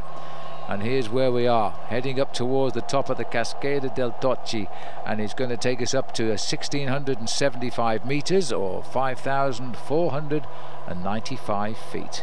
Well, it's not really the kind of climb that will suit Gilberto Simoni. It's 18.3 kilometers in length, but it's only an average gradient of around about 5%, and Simoni, being kind of the pure climber, really revels once the road kicks up to the 8, 9, 10, 12% gradients, and it could be the kind of finish that would suit Stefano Garzelli if he's not too sore from that crash yesterday. Well, he's obviously got a plan here, because he's brought three teammates up to the front to do the pacemaking.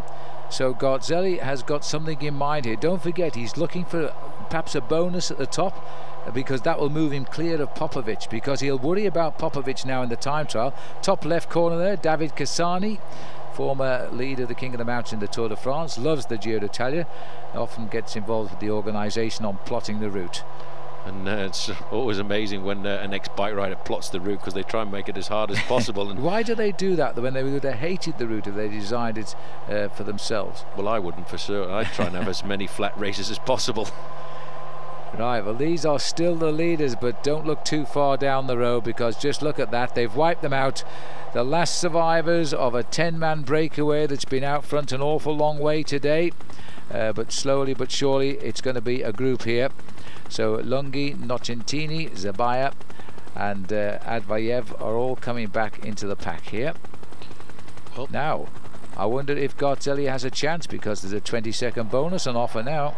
Well, I think what he probably would like to do is see a group of 15 or 20 riders come together to the summit of this climb, and he's probably the fastest sprinter of all the top men in the overall classification. That must be the plan that he's got with his boys alongside him here this afternoon. He's got all of them on the front end of the main field, and we must have got to the hats-off point in the course. There is actually at the Giro d'Italia a sign at the side of the road which indicates from the organisation that now it is legal to remove helmets, and it really is quite a strange situation. There's Julian Wynne at the back there at 13 kilometers to go, the British national champion, and he's going to see Milano in his first ever attempt at a 3-week Grand Tour. I think he's ridden very well. We haven't seen a lot of him, but he's been very strong. He almost got a stage win. He's been getting in where he can and mixing in with the fast boys, and for him it's a huge step forward after a domestic racing scene in Britain. He comes from Wales, and he's really done his British national jersey honour over this last 3 weeks. There's Mazzolini with the helmet off on the far side. You can see Stefano Garzelli. He certainly is asking a lot of these riders right now with 13 kilometers to go. We're basically just beginning the climb, which is a 13.8 kilometer climb. It should take them around about 35 minutes to get to the summit, as Popovich is right there in the middle. The plan, I think, Phil, is either to get the stage win or to try and crack Yaroslav Popovich, a 23-year-old who really went through all kinds of hell yesterday to keep himself high up in the overall classification. Rumsas on the far side. Helmets are being taken off rapidly in this leading group here right now. I thought Andre Noe actually offered you that one there, Paul. Not my size. Now a bit further down, this is the rider who was in the breakaway earlier. Oh no, it's not, it's Scarmadella who's slipping off the back there for Lambau Credi. Secchiari coming off the back. He's not too worried about the climb up to the summit of these mountains, and this small team of Tenax also losing one or two riders. Gianluca Tonetti going off the back end of the group, and you can see now the damage that is being done. Marco Pantani riding towards the front end, and the red and black jersey there of Team Factor, that's being worn by Scott Sunderland. We haven't seen him since the first week, and I tell you what, Scott is actually pretty high up in the overall classification. I would say this is one of his best ever rides in a Grand Tour. Absolutely, and if he hadn't had a bit of bad luck, I think he would have been even higher up the overall classification. But this is the tail, this is the carnage at the rear of the race here as riders start to slip away now. You can always tell when it starts to get a bit tough at the front, and all of it being done here by Garzelli, the tempo being set by his team. One feels a little bit convinced he is trying here to try and get the jump on Popovich, and he's just behind Paul. I've just spotted him there, so he's not going to let Garzelli out of his sight. No, they're going to be locked together, these two men, over the next couple of days. Damage coming at the back, and these are all the teammates now of Gilberto Simoni. Job done for the day. They will just try and survive. Bertagnoli was 155, just popping off. but everybody is interested in Stefano Garzelli, and I had to say, Phil, I honestly thought he was going to crack in the last week of racing. The Giro d'Italia always has a sting in the tail, and this the waterfall. Oh, the cascade, okay. Yeah, well, we'll probably see it again very shortly because we're heading up towards it right now, but I don't know if you saw the tail of that bunch. Fast tempo riding at the front and the riders at the back slipping off one after another. This is going to be a very fast climb to the finish today. Very different climb to the last few climbs that we've had. Might not suit Gilberto Simoni, although he's got to over 7 minutes in hand now. And it looks to me as though Garzelli is thinking of a plan today. He's been riding extremely well. He knows he needs more time over the rider on his right shoulder there, Popovich, simply because he knows what he lost in the last time trial, and there's another one of the same distance to come, and so he's going to have to watch out. Riders now just holding on to the tail of this group. This looks like Ignacio Gutierrez, who's about to get dropped for Team Kelme. Just in front of him, Scarponi. This is a very small group now, and it's all really because of the work being done by Vinny Calderola, the team of the man who leads the points competition, Stefano Garzelli. There he is. Eddie Mazzolini, only 2 wins as a professional bike rider, has been professional since 1995, and he too is pretty high in the overall classification. There on the far hand side there is Raimundas Rumsas. Gilberto Simoni today, Phil, seems to be taking a bit of a back seat. I think he realises now he's got the Giro pretty much sewn up. Well, you could be right. The man who's doing that great tempo riding is Steve Zampieri on the Vina Calderola, and he looks as though he's almost enjoying it as we go up the dizzy switchbacks here of the climb to the Cascata del Tocci. And I wonder if Garzelli will try to sprint off the front of this group and snatch those, what would be absolutely invaluable, a 20-second win bonus today. 22nd might be all that he needs at the end of this 3-week bike race, because he now leads the man in 3rd position by just 11 seconds, and this has been a very fast race here this afternoon as well. 38.6 kilometers an hour. That's around 24 miles an hour average speed, and the stage yesterday was run off at about 32, so a completely different kind of speed that these riders have been facing up to, and that group now is becoming a very select group of riders, the men who have dominated the front end of the overall classification. Andre Noe also seems to have recovered from what was a terrible ride for him yesterday. He was in bad trouble, but this is a day, longest stage, going to be over 6.5 hours today for the riders, and that means that if they didn't recover from yesterday, they are going to be in big trouble by the end of this day. And the Vina Calderola team, they're down to just those 2 men trying to help out Stefano Garzelli. As we look now, they've identified Steve Zampieri on the front now, and he's done a marvellous piece of pacemaking here. Only 4 wins as a pro, but he's got time on his side as he continues on what is a lovely road surface here. Brilliant for fast tempo riding, and let those hang on if they can. It's only his 2nd attempt at the Giro d'Italia this year, but he's obviously been asked to do an awful lot of pacemaking here by the team. This is still a very large group of riders as we get closer to the summit of this very pretty climb with the Cascata del Tocci.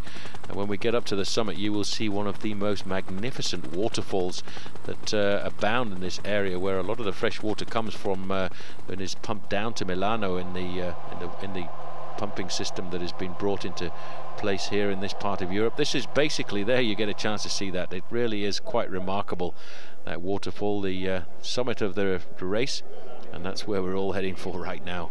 We're just due north of Milan right now, quite a way due north, but due north of the big city, and it'll take us a couple of days to get down there, and then it'll all be over.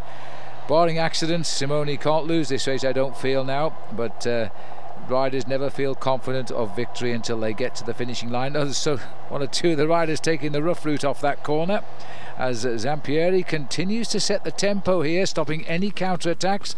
The danger man has got to be Garzelli in 2nd place. He now rides in the points leader's jersey because of the elimination of Alessandro Pataki, who was desperate. He crossed the line in tears. He couldn't believe his tour was over, but a lot of riders went with him.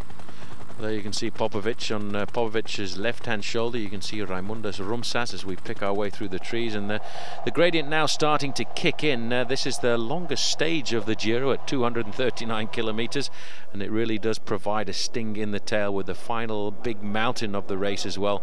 Nobody's going to challenge the overall lead in the King of the Mountains competition of Freddy Gonzalez. He's had that actually wrapped up since what a brilliant ride he did just yesterday. And the longest stage of the Giro, by the way, was 430 kilometers, and that was in 1914 from Lucca all the way to Rome. Not the time to remind the riders when it's the longest day today, but at least the weather's kind again. Apart from that one very nasty session we had on the Col de Semper, we've had pretty good weather this year on the Giro d'Italia. Getting up near where the crowds are coming in now, watching for the kill. I'm not so sure it's going to happen too soon though. The high tempo staying on just to keep on thinning this group out. 10 kilometers still to climb. That's an awful long way for Steve here to keep that pace going, because he's been on the front now for I think 3 or 4 kilometers. This is Scott Sunderland on the back here, wearing 165. Just in front of him, in fact, is Charlie Vagelis, who rode very well in the first part of the Giro, but then unfortunately had a very bad crash and was pretty badly injured for a few days, but he seems to be surviving as he gets down towards the end. I think, you know, here looking at Stefano Garzelli in second position, he's asking his men to do an awful lot of work when you look at the number of riders in this group, and I think he may well pay for this effort a little bit later on, because there's still around about 25 riders in this group, and I think he expected to eliminate a lot more than that. Keeping himself topped up with fluids right now, and second position Eddie Mazzolini was looking pretty good, and maybe they're thinking about trying to do something for Eddie Mazzolini, because he's been on the attack on a number of occasions. He's only had 2 wins in his professional career, but he's a guy who was always promised to do something special in one of the big tours.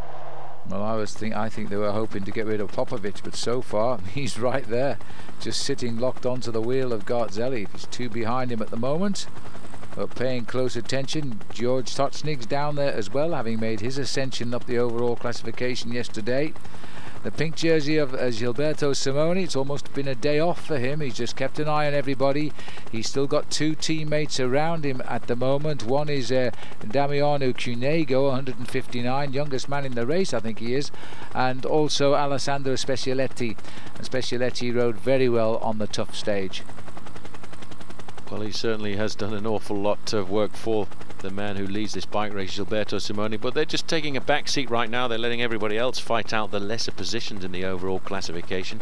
A huge battle going on here between this man who leads the points classification, Stefano Garzelli, and the man that he wants to get rid of, Yaroslav Popovich. Just 11 seconds between the two of them, and I think what worries Stefano Garzelli is the fact that we've got this final time trial into Milan the day after tomorrow, over 40 kilometers, and having been in second place for such a long time, I think he really would like to come out in second at the end of the day after 3 weeks, and something that he really could not have hoped for before the start of this Giro, because after all he was 12 months out of competition. Only started racing, he had 1 race before he came to the start line here in Lecce, which was 2.5 weeks ago, and that was the Tour of Trentino, where he actually got himself a win on the opening stage and finished in second place in the overall classification to none other than Gilberto Simoni. Incredible you can come back and just go and start with a win like that. Another one of the waterfalls as the mountain sends its winter rains down to the valleys below. Still very, very green up here. Remember now we're just on the end of the month of May, approaching June. Tour de France coming up, of course, and a big chance there for Lance Armstrong to make it 5. 8 kilometers to go, and still Steve Zampieri keeps the pace on, in order that his teammate Stefano Garzelli might sneak a couple of seconds and improve that very tenuous second place time gap he has now. This is Frigo, wants to give his helmet away. Well, I tell you what, Steve Zampieri is doing an absolutely splendid job on the front here for Vinny Calderola there.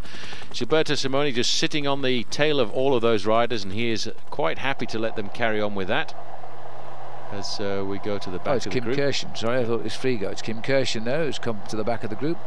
Well, he will be a completely different bike rider after this 3-week tour as well. He's done a lot of work for the team, and Dario Frigo obviously riding a lot better in the last week of the Giro d'Italia than he was in the first. Kirchen himself is in 31st place in the overall classification. And there's one or two strange names here that we've hardly spoken about since the start of the race. The man on the back there for CCC Polsat was in fact Radoslav Romanik, and I'm sure we haven't mentioned his name since the start. Full stop. I've never mentioned his name, but that doesn't mean he won't come through later on, perhaps. Just looking there now to see if Garzelli, as the time starts to tick off, looking for 7 kilometers I think it is to go at the moment. This is a very steady climb. It's not going to break any legs off, but it is just going to make them work very hard towards the finish. There's the 7 kilometer banner now, as we're going to see if Garzelli can improve on Popovich, because Popovich is going to think very much of second place now in Milan with the final time trial. It could all happen on the last day. I'm surprised at how big that group still is, Phil, because they've done a lot of work on the front. Steve Zampieri, he really needs a tip of the old hat for the job that he's done for the team here this afternoon, but there still are a lot of riders. Another helmet getting ejected there from a rider halfway down the main field. Garzelli up into second place, moving up down the outside there. It looks as if that was Georg Tocznik wants to stay at the front end of the main field. There is Dario Frigo. Now Frigo could actually do something on a climb like this as well again, Phil, because this is not that steep a climb. The average gradient is only 5%, so it's the kind of climb that you can get up with sheer power, and he's proved to us over the last couple of days that he has got power, and this man has proved to us that he's got courage as well, as we get a chance to compare the two men at the top of the overall classification. A relaxed Gilberto Simoni on the left hand side, and a rather pained look here on the face of the man who is in second place. Now this looks like a move. This in fact is Cacchioli. I was just thinking, Phil, earlier we've actually hardly seen him in the race so far, and he's been joined there by Kim Kirchen. He's had a very quiet tour, but he's trying now to slip away and see if he can actually steal a stage, because Pietro Cacchioli hardly featured in this race this year. 6 kilometers to go though. He's gone with Kim Kirchen for the moment to make a run. Now they've chosen a good time to go here, but it will start the fireworks, I think. Certainly will start the fireworks, and this is how it happened. It really was quite a surprise. I don't think anybody was expecting at this moment, and Cacchioli really very quiet, 28th in the overall classification, and he's no stranger to winning stages at the Giro, because I think it was 2 years ago he won himself 2 stages in the and Giro. He finished 9th then, and then that's when everybody was thinking he might come back and win this race, but it hasn't quite worked out that way. No, it certainly hasn't. Well, they've got a slight advantage, about 50 meters, and still Steve Zampieri sitting on the front there doing all of the pacemaking. Nobody else really wanting to take up the chase behind, because these two guys, they're a long way down in the overall classification, not really important at all, and they're going to take advantage of the marking between the men in the top 10 places overall. This is a nice move. It's a good counter-attack too. It's caused a nice diversion for Fassa Bortolo there, with Kim Kirchen going off the front, because that's put now Dario Frigo in an interesting position, because I think there will be a reaction, but if there isn't, well, Kirchen I think might beat Cacchioli if it comes to the sprint. Well, he's a young rider who comes from Luxembourg, and he looks over his shoulder there to see what kind of advantage they had over the main field, and all it takes at a moment like this before we get to the steeper part of the climb is for a general slowing down in that group, and they could open themselves up a very nice 30 or 40 seconds advantage. They've gone through 5 kilometers to go.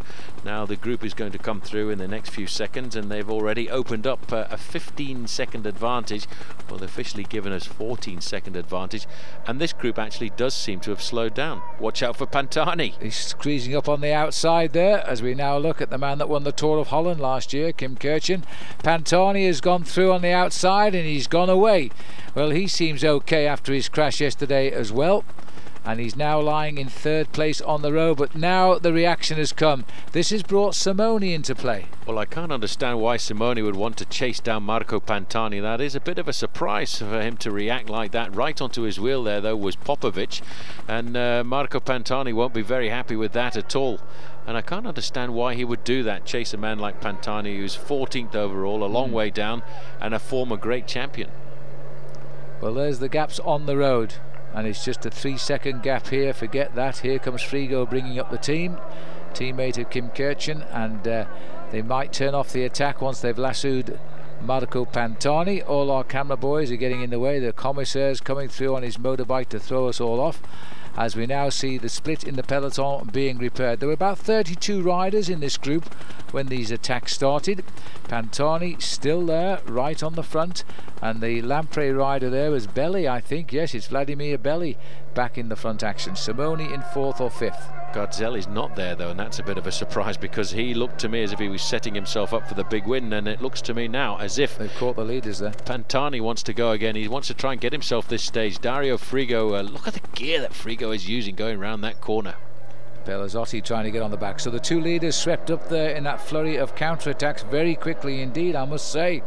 But it has put Frigo in a good position now, because he's been able to go with the move of Pantani. Frigo going for the double. There's Belli. There is the pink jersey. He's already got a couple of stage wins. There's Gilberto Simoni. There is now a definite split. Pantani's going again. He really wants this. This is a great, courageous move by Marco Pantani, who really is not the strongest bike rider in the race anymore. But you know what? He is the most courageous. He is the most flamboyant, and he really is trying to fly the coop right now. Dario Frigo going through on the inside. I'm trying to see if I can see where Stefano Garzelli is, Phil, and I wonder if maybe all that was a show of force on the front end of the main group, trying to outfox Popovich, because he's not there in the front part of this split.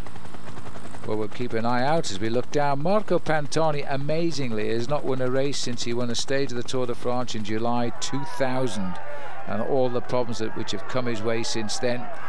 And it would be so nice to see him take one now, but he's pulling away. The leader of the Giro d'Italia, Pelazzotti's found his way in, and Pelazzotti normally looks after Andrea Noah.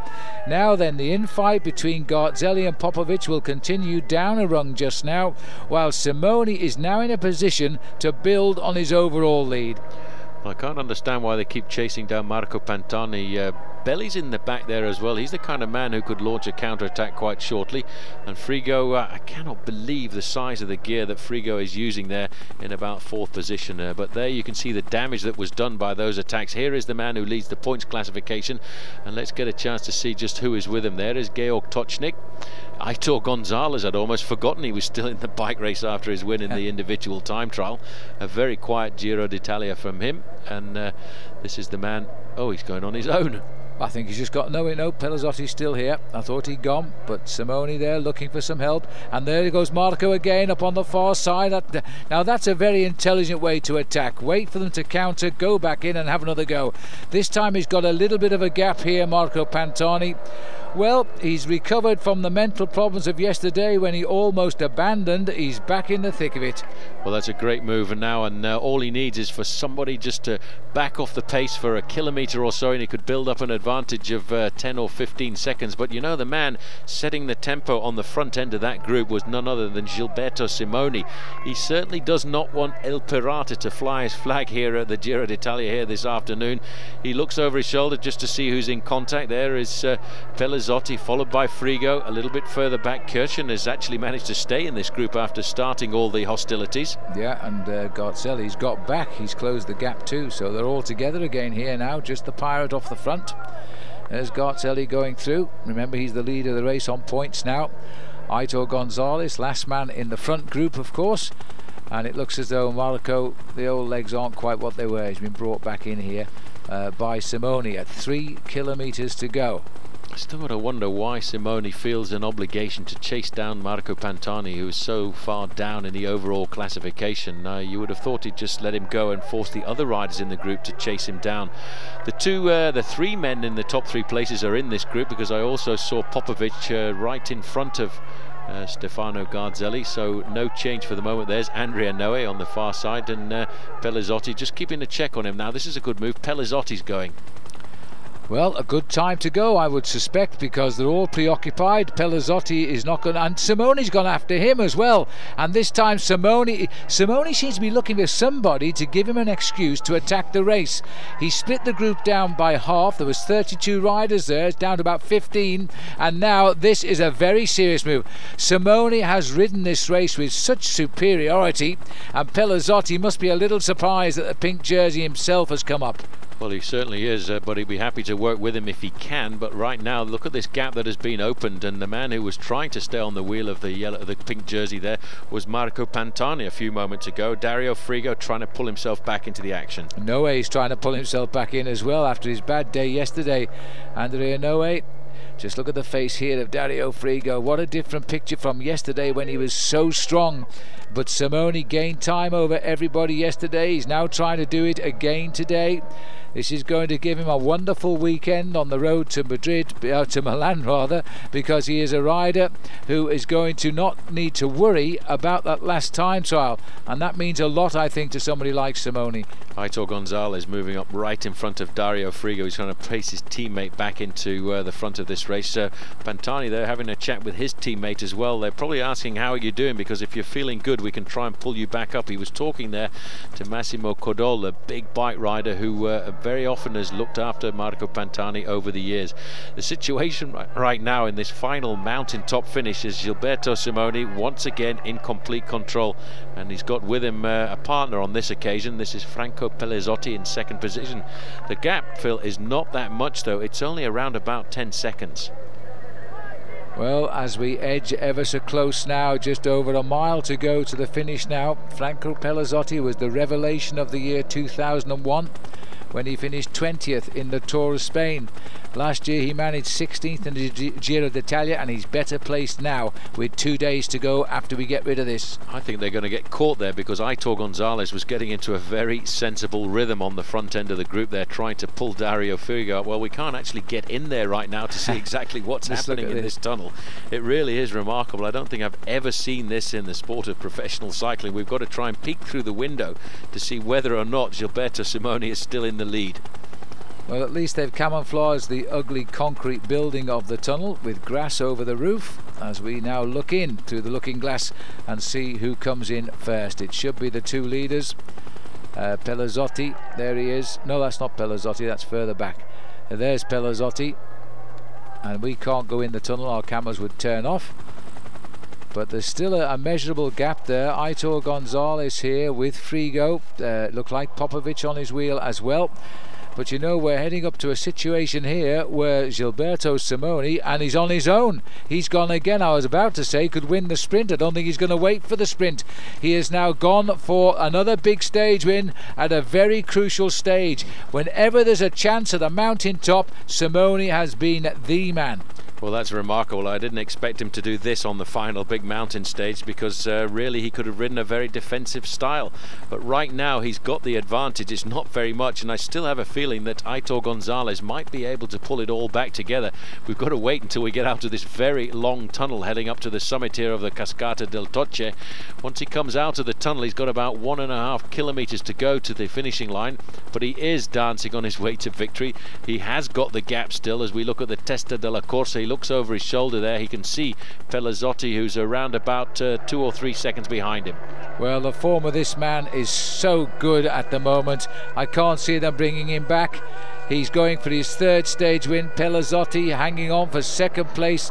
The group behind, which was 32, down to 15. And look at this, Popovich now, and he's hurting Garzelli. Garzelli cannot afford to let that man gain a single second. Otherwise, it'll be curtains in the time trial.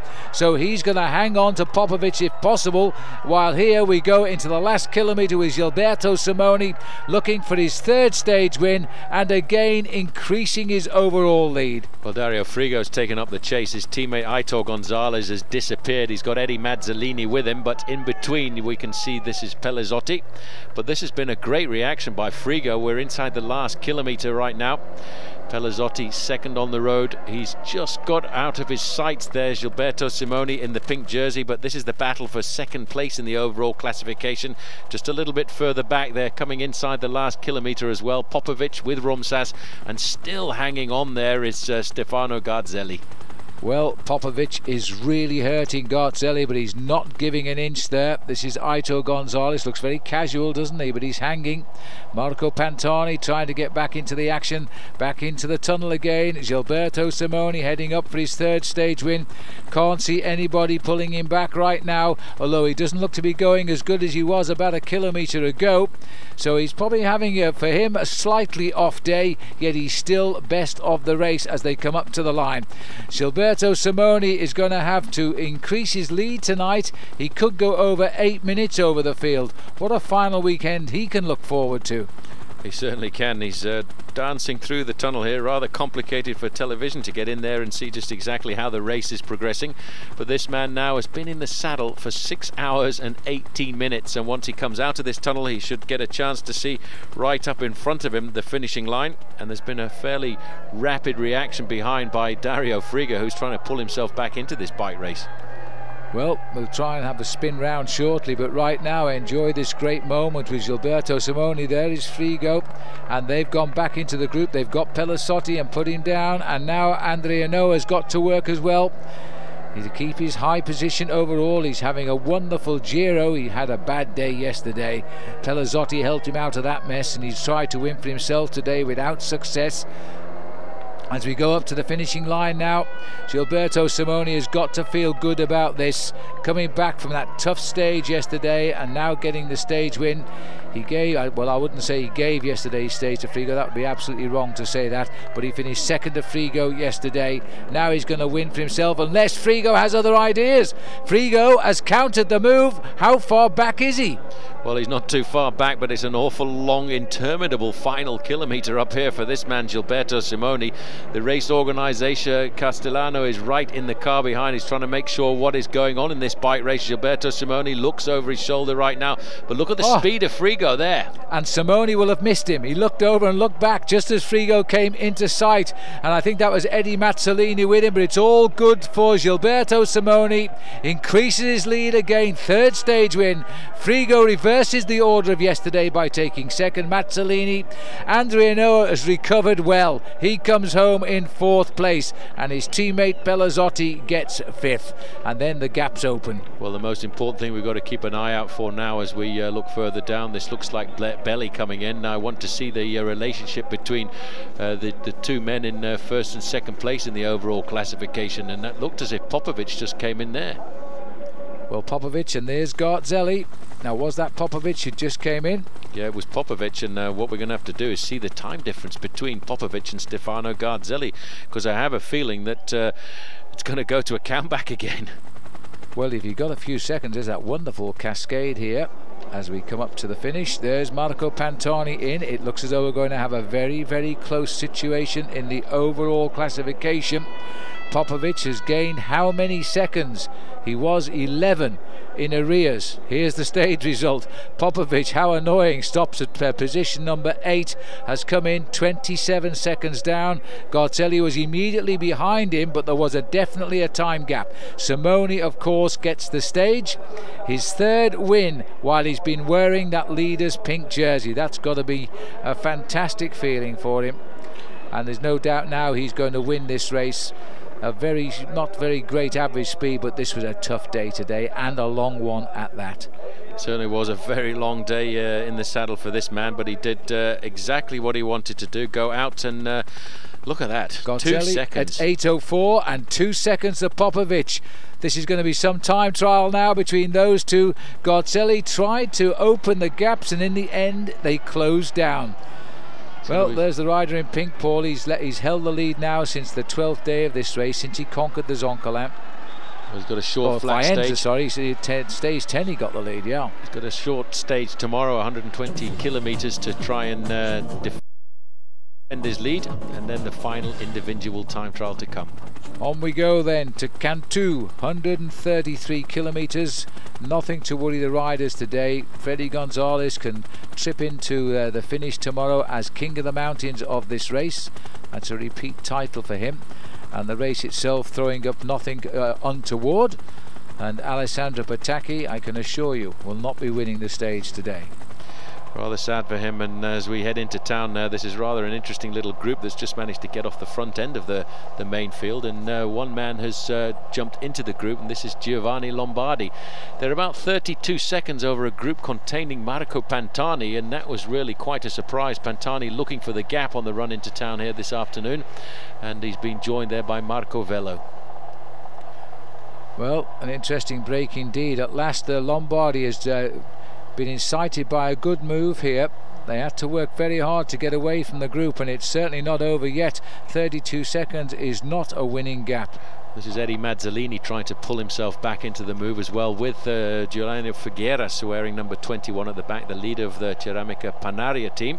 And I think they're actually going to make the junction again, and that will make a 4-man group. But not too far behind is a group containing Marco Pantani, and there he is, and they are off the front end of the main field. Well, there's nothing to worry about as far as the overall league goes. That should go the same way and take us into the final time trial tomorrow with all the time games intact. These boys now looking for the stage win. The group Maglia Rosa of Gilberto Simoni at 1 minute and 36 seconds. Well, Marco Velo, now this is a move by Mazzolini, good move, and we've gone back to the group of Marco Pantani. We're back now as Mazzolini has taken the bull by the horns and has jumped clear. I think there was a reaction there from Giovanni Lombardi. Although he is an Italian, he lives actually in Spain, and he speaks both languages fluently, of course, so he's now looking to do something in his home country. They've got to catch this man, and Eddie Mazzolini, to my knowledge, has only ever won 2 bike races in his career, but he's always been a man to finish high in the top 10, and Lombardi looked across there, tried to get out of the saddle, but he just put in a very long effort with Marco Velo and probably doesn't have the acceleration left in those legs. Right now, Eddie Mazzolini is looking at his first possible victory in a stage of a Grand Tour. Well, somebody's got to win sometimes, and that was a well taken move by Eddie Mazzolini. The other two haven't given up. This man doesn't really care what's going on up the road today. A little wry smile of Gilberto Simoni. It's been a perfect day for him as he runs down towards the last time trial with a massive time gain over everybody. Well, Mazzolini did a great job for the team yesterday and had the ability to get into a small group of riders which slipped off the front end in what has been rather a dramatic last 40 kilometres. And there you can see, just looking down, Figueras is trying to get across right now. I think Giovanni Lombardi went much too early. He actually tried to attack, and look at that, he's obviously not listening to me, because he's decided he's going to try and close down the gap as well. I was going to say, I think he's done an awful lot of work in this group. This is the group of Pantani. That's Codol on the front, Pantani in about 3rd position. They're around about 20 seconds behind this group of 4 leaders, which is starting to get back together. Still though, at 5 kilometres to go, Eddie Mazzolini is surviving. 5 kilometres to go. Mazzolini hangs on by just about 5 seconds here from these 3 riders who are coming very close now. Figueras packs quite a sprint in the orange jersey there. I think we'd all like to see Eddie Mazzolini win a stage, because he's worked so hard for his team over the years, but he's taken his chance well today. But he's just got to go and hope he can hang on now. It's no good looking behind. This is where the race is, and Eddie Mazzolini has probably the best chance he'll ever have to win a stage. See how he tried to use the motorbike there. He's using every possible piece of professional knowledge that he's got right now. He tried to get into the slipstream of the motorbike coming by him just to give himself that slight bit of advantage. Marco Velo, the former Italian national time trial champion, in 2nd position. Giovanni Lombardi, and then up there in 3rd in the orange jersey, Giuliano Figueras.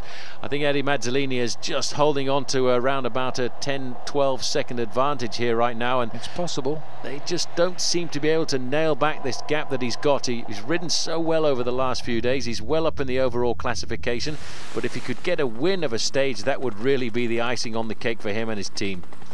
Figueras trying to have other thoughts down there at the moment with Marco Velo and Giovanni Lombardi, the sprinter, but he's first of all got to get up alongside Mazzolini. He did try to go it alone, it didn't work, he fell back, rallied the other 2, and is now making another run at Mazzolini.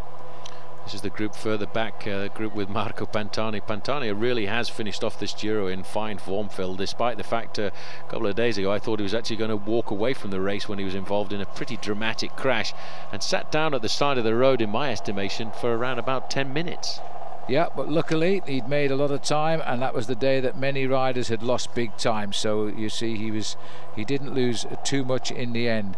but even so, he's coming up. He might make a top 14 or 15 finish. Can you imagine if Marco Pantani was to win this? He's got all of his men up to the front end of the main field here right now, and I can't believe that he thinks he's going to try and win the bunch sprint if they can bring it all back together, because they're actually not too far behind Eddie Mazzolini and then the three chasers containing Giovanni Lombardi and Marco Velo. Well, Mazzolini here must be suffering all kinds of pain right now because he is desperate. He's mustering everything left in those legs. He cannot pedal any faster, and to make matters worse, we're going slightly uphill here. He's hanging on to the left-hand side of the road, just hopefully they won't see him. And first round the corner, there's the chasers. And somebody has gone. That's Lombardi has gone on this little climb. Giovanni Lombardi has attacked on the slope, the only way he could shake the other two. Now that is an incredibly brave move, and he's flying across the gap because he's almost up with Mazzolini. He's almost halved the gap in about 100 metres, and he's halfway across there right now. He really needs to get onto the wheel of Mazzolini right now if he wants to make the contact, because as Mazzolini gets over the brow of that hill there, he'll be able to accelerate and get back up to his cruising speed. There, halfway across, is Giovanni Lombardi. Let's not forget, this guy is a very good track rider, Phil. He knows just exactly what moment to move, and he obviously felt he wasn't getting any help at all from the other riders in the group, and there he is. He's almost on the wheel of Mazzolini. You're right, he's an ex-Olympic champion on the track as an amateur. Now he's joined Mazzolini just inside 3 to go. Eddie might be a bit disappointed about that, but he's still there. He might have chance to recover, but he will know the quality of Lombardi's sprinting prowess. Free of duties now for Mario Cipollini rather. It seems ages ago since Cipollini dropped out of this race, injured after that crash in the rain. But now we've got 2 riders clear, and the group Pantani 21 seconds only behind. That's not very much, and that's a big group as well. There are about 18 riders in that group with Marco Pantani, and Eddie Mazzolini doesn't seem to want to collaborate with Giovanni Lombardi. He won't work with him at all. He realises that if he does work, he's racing for second position. He wants to have the race come back together and try again. That's 2 kilometres to go, that blue bridge. 2 kilometres to go. Lombardi is committed now. He can't do a thing about this. Eddie says, well, if I take you to the line, I'll finish second, so I may as well sit here and see if I can get a better shot at the finish. I don't think you can blame those tactics, frankly. Well, not really. He doesn't want to race for second place. He'd get a real good telling off for the team management if he was to drag Giovanni Lombardi to the line. This is Figueras doing the majority of the work to bring it all back, and Marco Velo coming by, and it looks to me as if like they're getting back. I think they'll come back, and it really does, but it all might come back together, because this is the Gruppo Pantani, the group of Marco Pantani. I couldn't see Pantani, but he was definitely in that group, and he's been trying desperately to get himself a stage win. Could you imagine if he won a bunch sprint? And 1:38 to the leader of the Tour. Now we're looking for the red kite. It cannot be far away. These boys are flying across the gap. These 4 riders have repaired the damage. They are back together, and they must be desperately close to 1 kilometre. Well, that's a pity, because that move by Giovanni Lombardi up that slight incline was absolutely superb. That looks like it's Marco Velo's decided to go over the top. There's the Flamme Rouge, 1 kilometre, ultimo chilometro. Flamme Rouge for the 4 leaders now, and Marco, I think, has done the right thing. He's jumped straight away, but they've marked him. Lombardi is right on there, knowing that he can beat everybody in the sprint. I don't know whether he can now, because he spent a lot of energy getting across to a breakaway that didn't work. And I think the main field, or that Pantani group, isn't too far. There they are, just caught a glimpse of them. There can be no cat and mouse tactics here, because they will all lose out to the sprinters behind. Velo is waiting desperately for somebody to open up the firing, and I reckon Mazzolini will go first from the back. But still Marco Velo watching. Clever track riding here to see when somebody makes a move. Keep them over one side of the road. The attack can only come on the left, and now Marco Velo at the same time lifting the acceleration. The race behind is full on, and they can't hold them off long as they come over that hill. Mercatoni Uno are driving that pack at the front because they don't have a man in the breakaway. And now the Marco Velo has been forced to open it up here. Giovanni Lombardi, a test of nerves, has won. Watch out for the balloon as they race for the line now. Lombardi has got the lead and shortly will get the victory. So Lombardi gets it. Eddie Mazzolini took a well-earned second place. And right on the line there, that was Mario Manzoni, I think, who came over there in 5th place for Mercatoni Uno.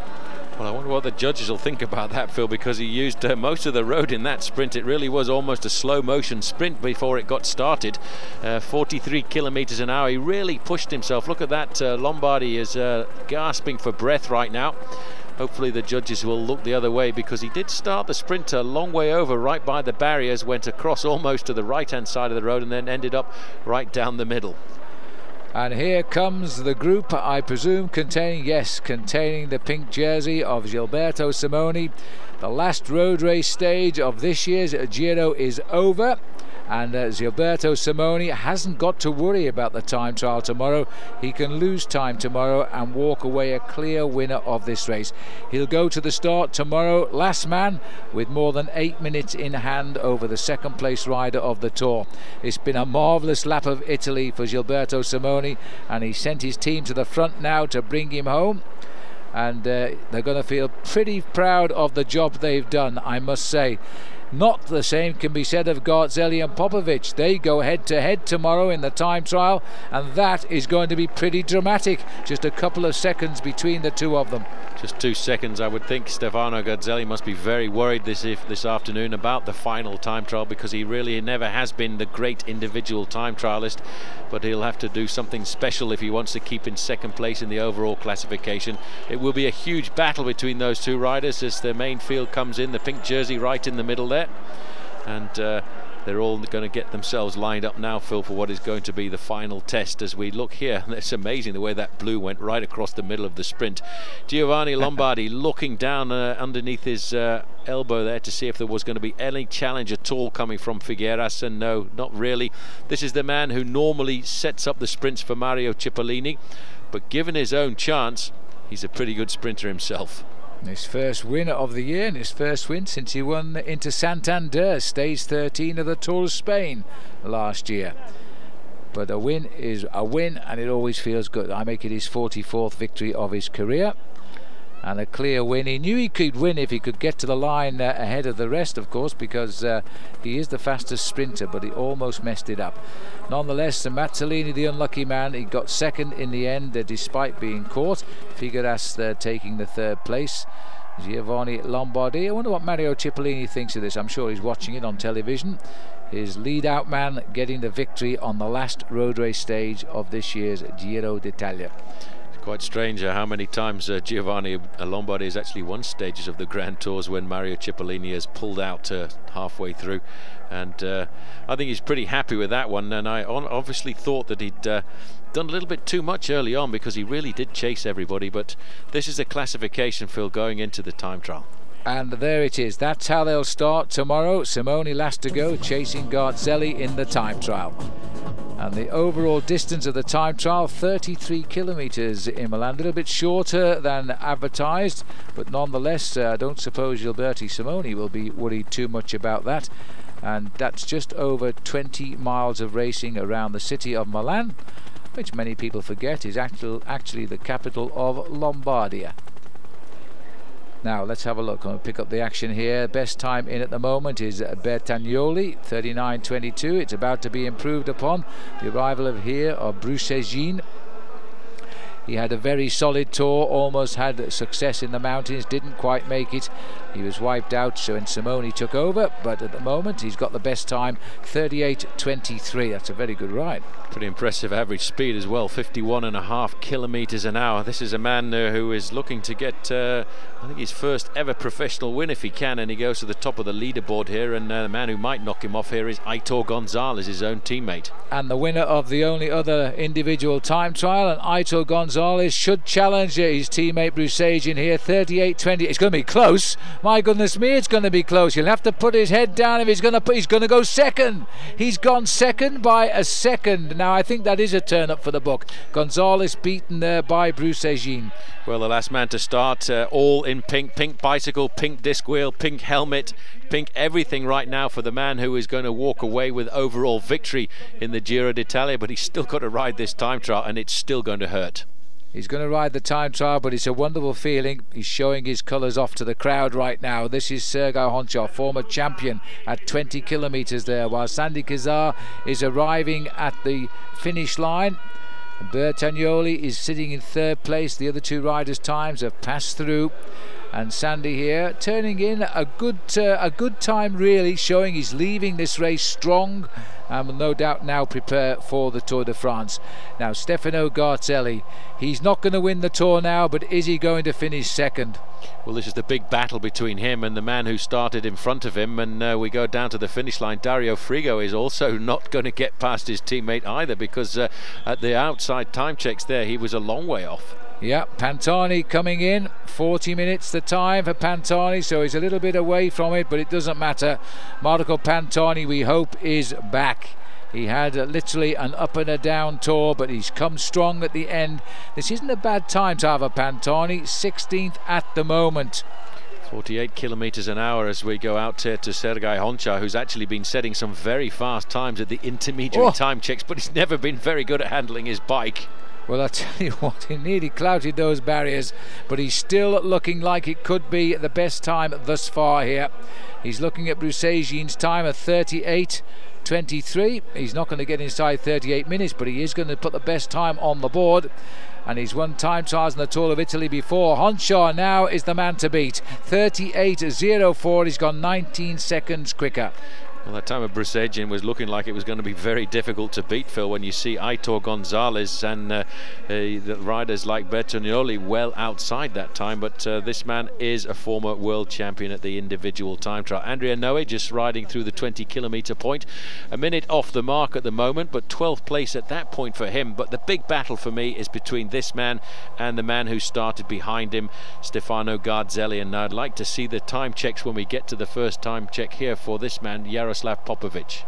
And the man that doesn't care is the pink jersey, swooping away with a lovely lead of more than 8 minutes over the second rider. You can't lose 8 minutes in 20 miles of racing, I don't think, if you tried hard to do it. And so he knows he's only got to complete the course to win, out at kilometre 20. Now at 11 kilometres, Popovich and Popovich and Garzelli were exactly the same time. Now Popovich has gone through 23:31. We need to see what Frigo comes through. They were exactly the same time at 11 kilometres, waiting for Garzelli. Let's go to see Frigo come in. Frigo again has turned in an excellent time trial. We sort of expected this, but it's not the best time. 38:30, 4th place. Well, that was amazing, really, when you look at the times being set out on the course, and Brusegin must be really kicking himself right now, because he's beaten his two teammates who are the better time trialists, Aitor Gonzalez and Dario Frigo. Last man out on the course in the pink jersey, and a remarkably pink bicycle as well for the occasion. He's not too worried about the time checks. All he has to do is ride around and make sure he doesn't lose too much time as Raimundus Rumsas comes up to the line here right now, and Rumsas has actually put in a pretty impressive performance himself. Well, he finished third in the Tour de France last year, and he's never gone back to France. He's a little bit in disgrace there, but he's still putting in a good performance in Italy. 39:07, a 50 kilometre now at kilometre 20. This is Simone. What I can tell you is that Garzelli has gone through 1 second slower than Popovich, so it's all down to the finish sprint in the battle for second place. Well, Popovich has pulled back 1 second of his disadvantage over Stefano Garzelli. It is all going to go down to the last few kilometres. He really is getting down into as aerodynamic a position as he can there, as we look at Georg Tocznik coming up to the finishing line. Not a bad ride by him. He's going to get himself inside of the top 10. Tocznik, 8th time for him. That's a good ride for George Tocznik. Now this rider is riding for his life here, and I really thought Popovich would have pulled away, but not has been the case. Dead level at 11 kilometres, 1 second the advantage Popovich at 20 kilometres, and that's all we know. What we will know is what they give us on the screen as they hit the line, but the 2 second gap is still very much a reality. It's all going to go down to the final finishing line for these two riders in third and second place in the overall classification. Yaroslav Popovich from Ukraine, he's third place right now, 23 years of age, and not really worried about any of these battles. Is the man who started last on the road, and what a machine they put together for him here this afternoon, Phil. It really is quite splendid. Well, he's conceding a little bit of time, but it's nothing to talk about. He'll win the Tour. Let's have a look who'll finish second. Popovich then is coming to the line. Then we'll have to wait for the arrival of Garzelli Garzelli. He is literally sprinting for a second here, and it could be deadly. As he comes up towards the line, don't worry about his finishing position, it doesn't matter. Now there's the clock, stops at 39.23. Now we want and see what Garzelli does here now. Garzelli is in the streets of Milan. What a nail biter this is for the finish of the Giro d'Italia. The man who's won the Tour, had a year out, come back, and now he's racing to hold on to second place. It's going to be desperately close as Garzelli now comes up towards the line.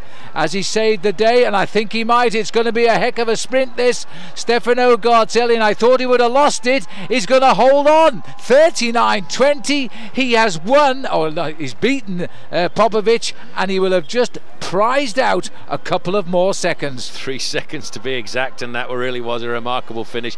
This man now, last man out on the road, 151 is his number. He's not going to finish inside the top 15 in this final individual time trial, but that's not important. He started the day with over 7 minutes advantage over his closest challengers, and I think he's enjoying the last 50 metres. I thought we might get a two-arm salute here, because it didn't matter. Oh, we know, just a little punch in the sky.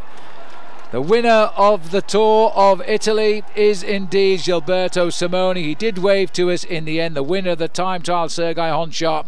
But the man who has carried off this event, he won it once before, don't forget. Gilberto Simoni won it in the year 2001, sent home in disgrace last year and later exonerated. Now he's come back as the winner. There's the result of the time trial for you, and the big gap of 2 seconds became 5 in the end between Garzelli and Popovich.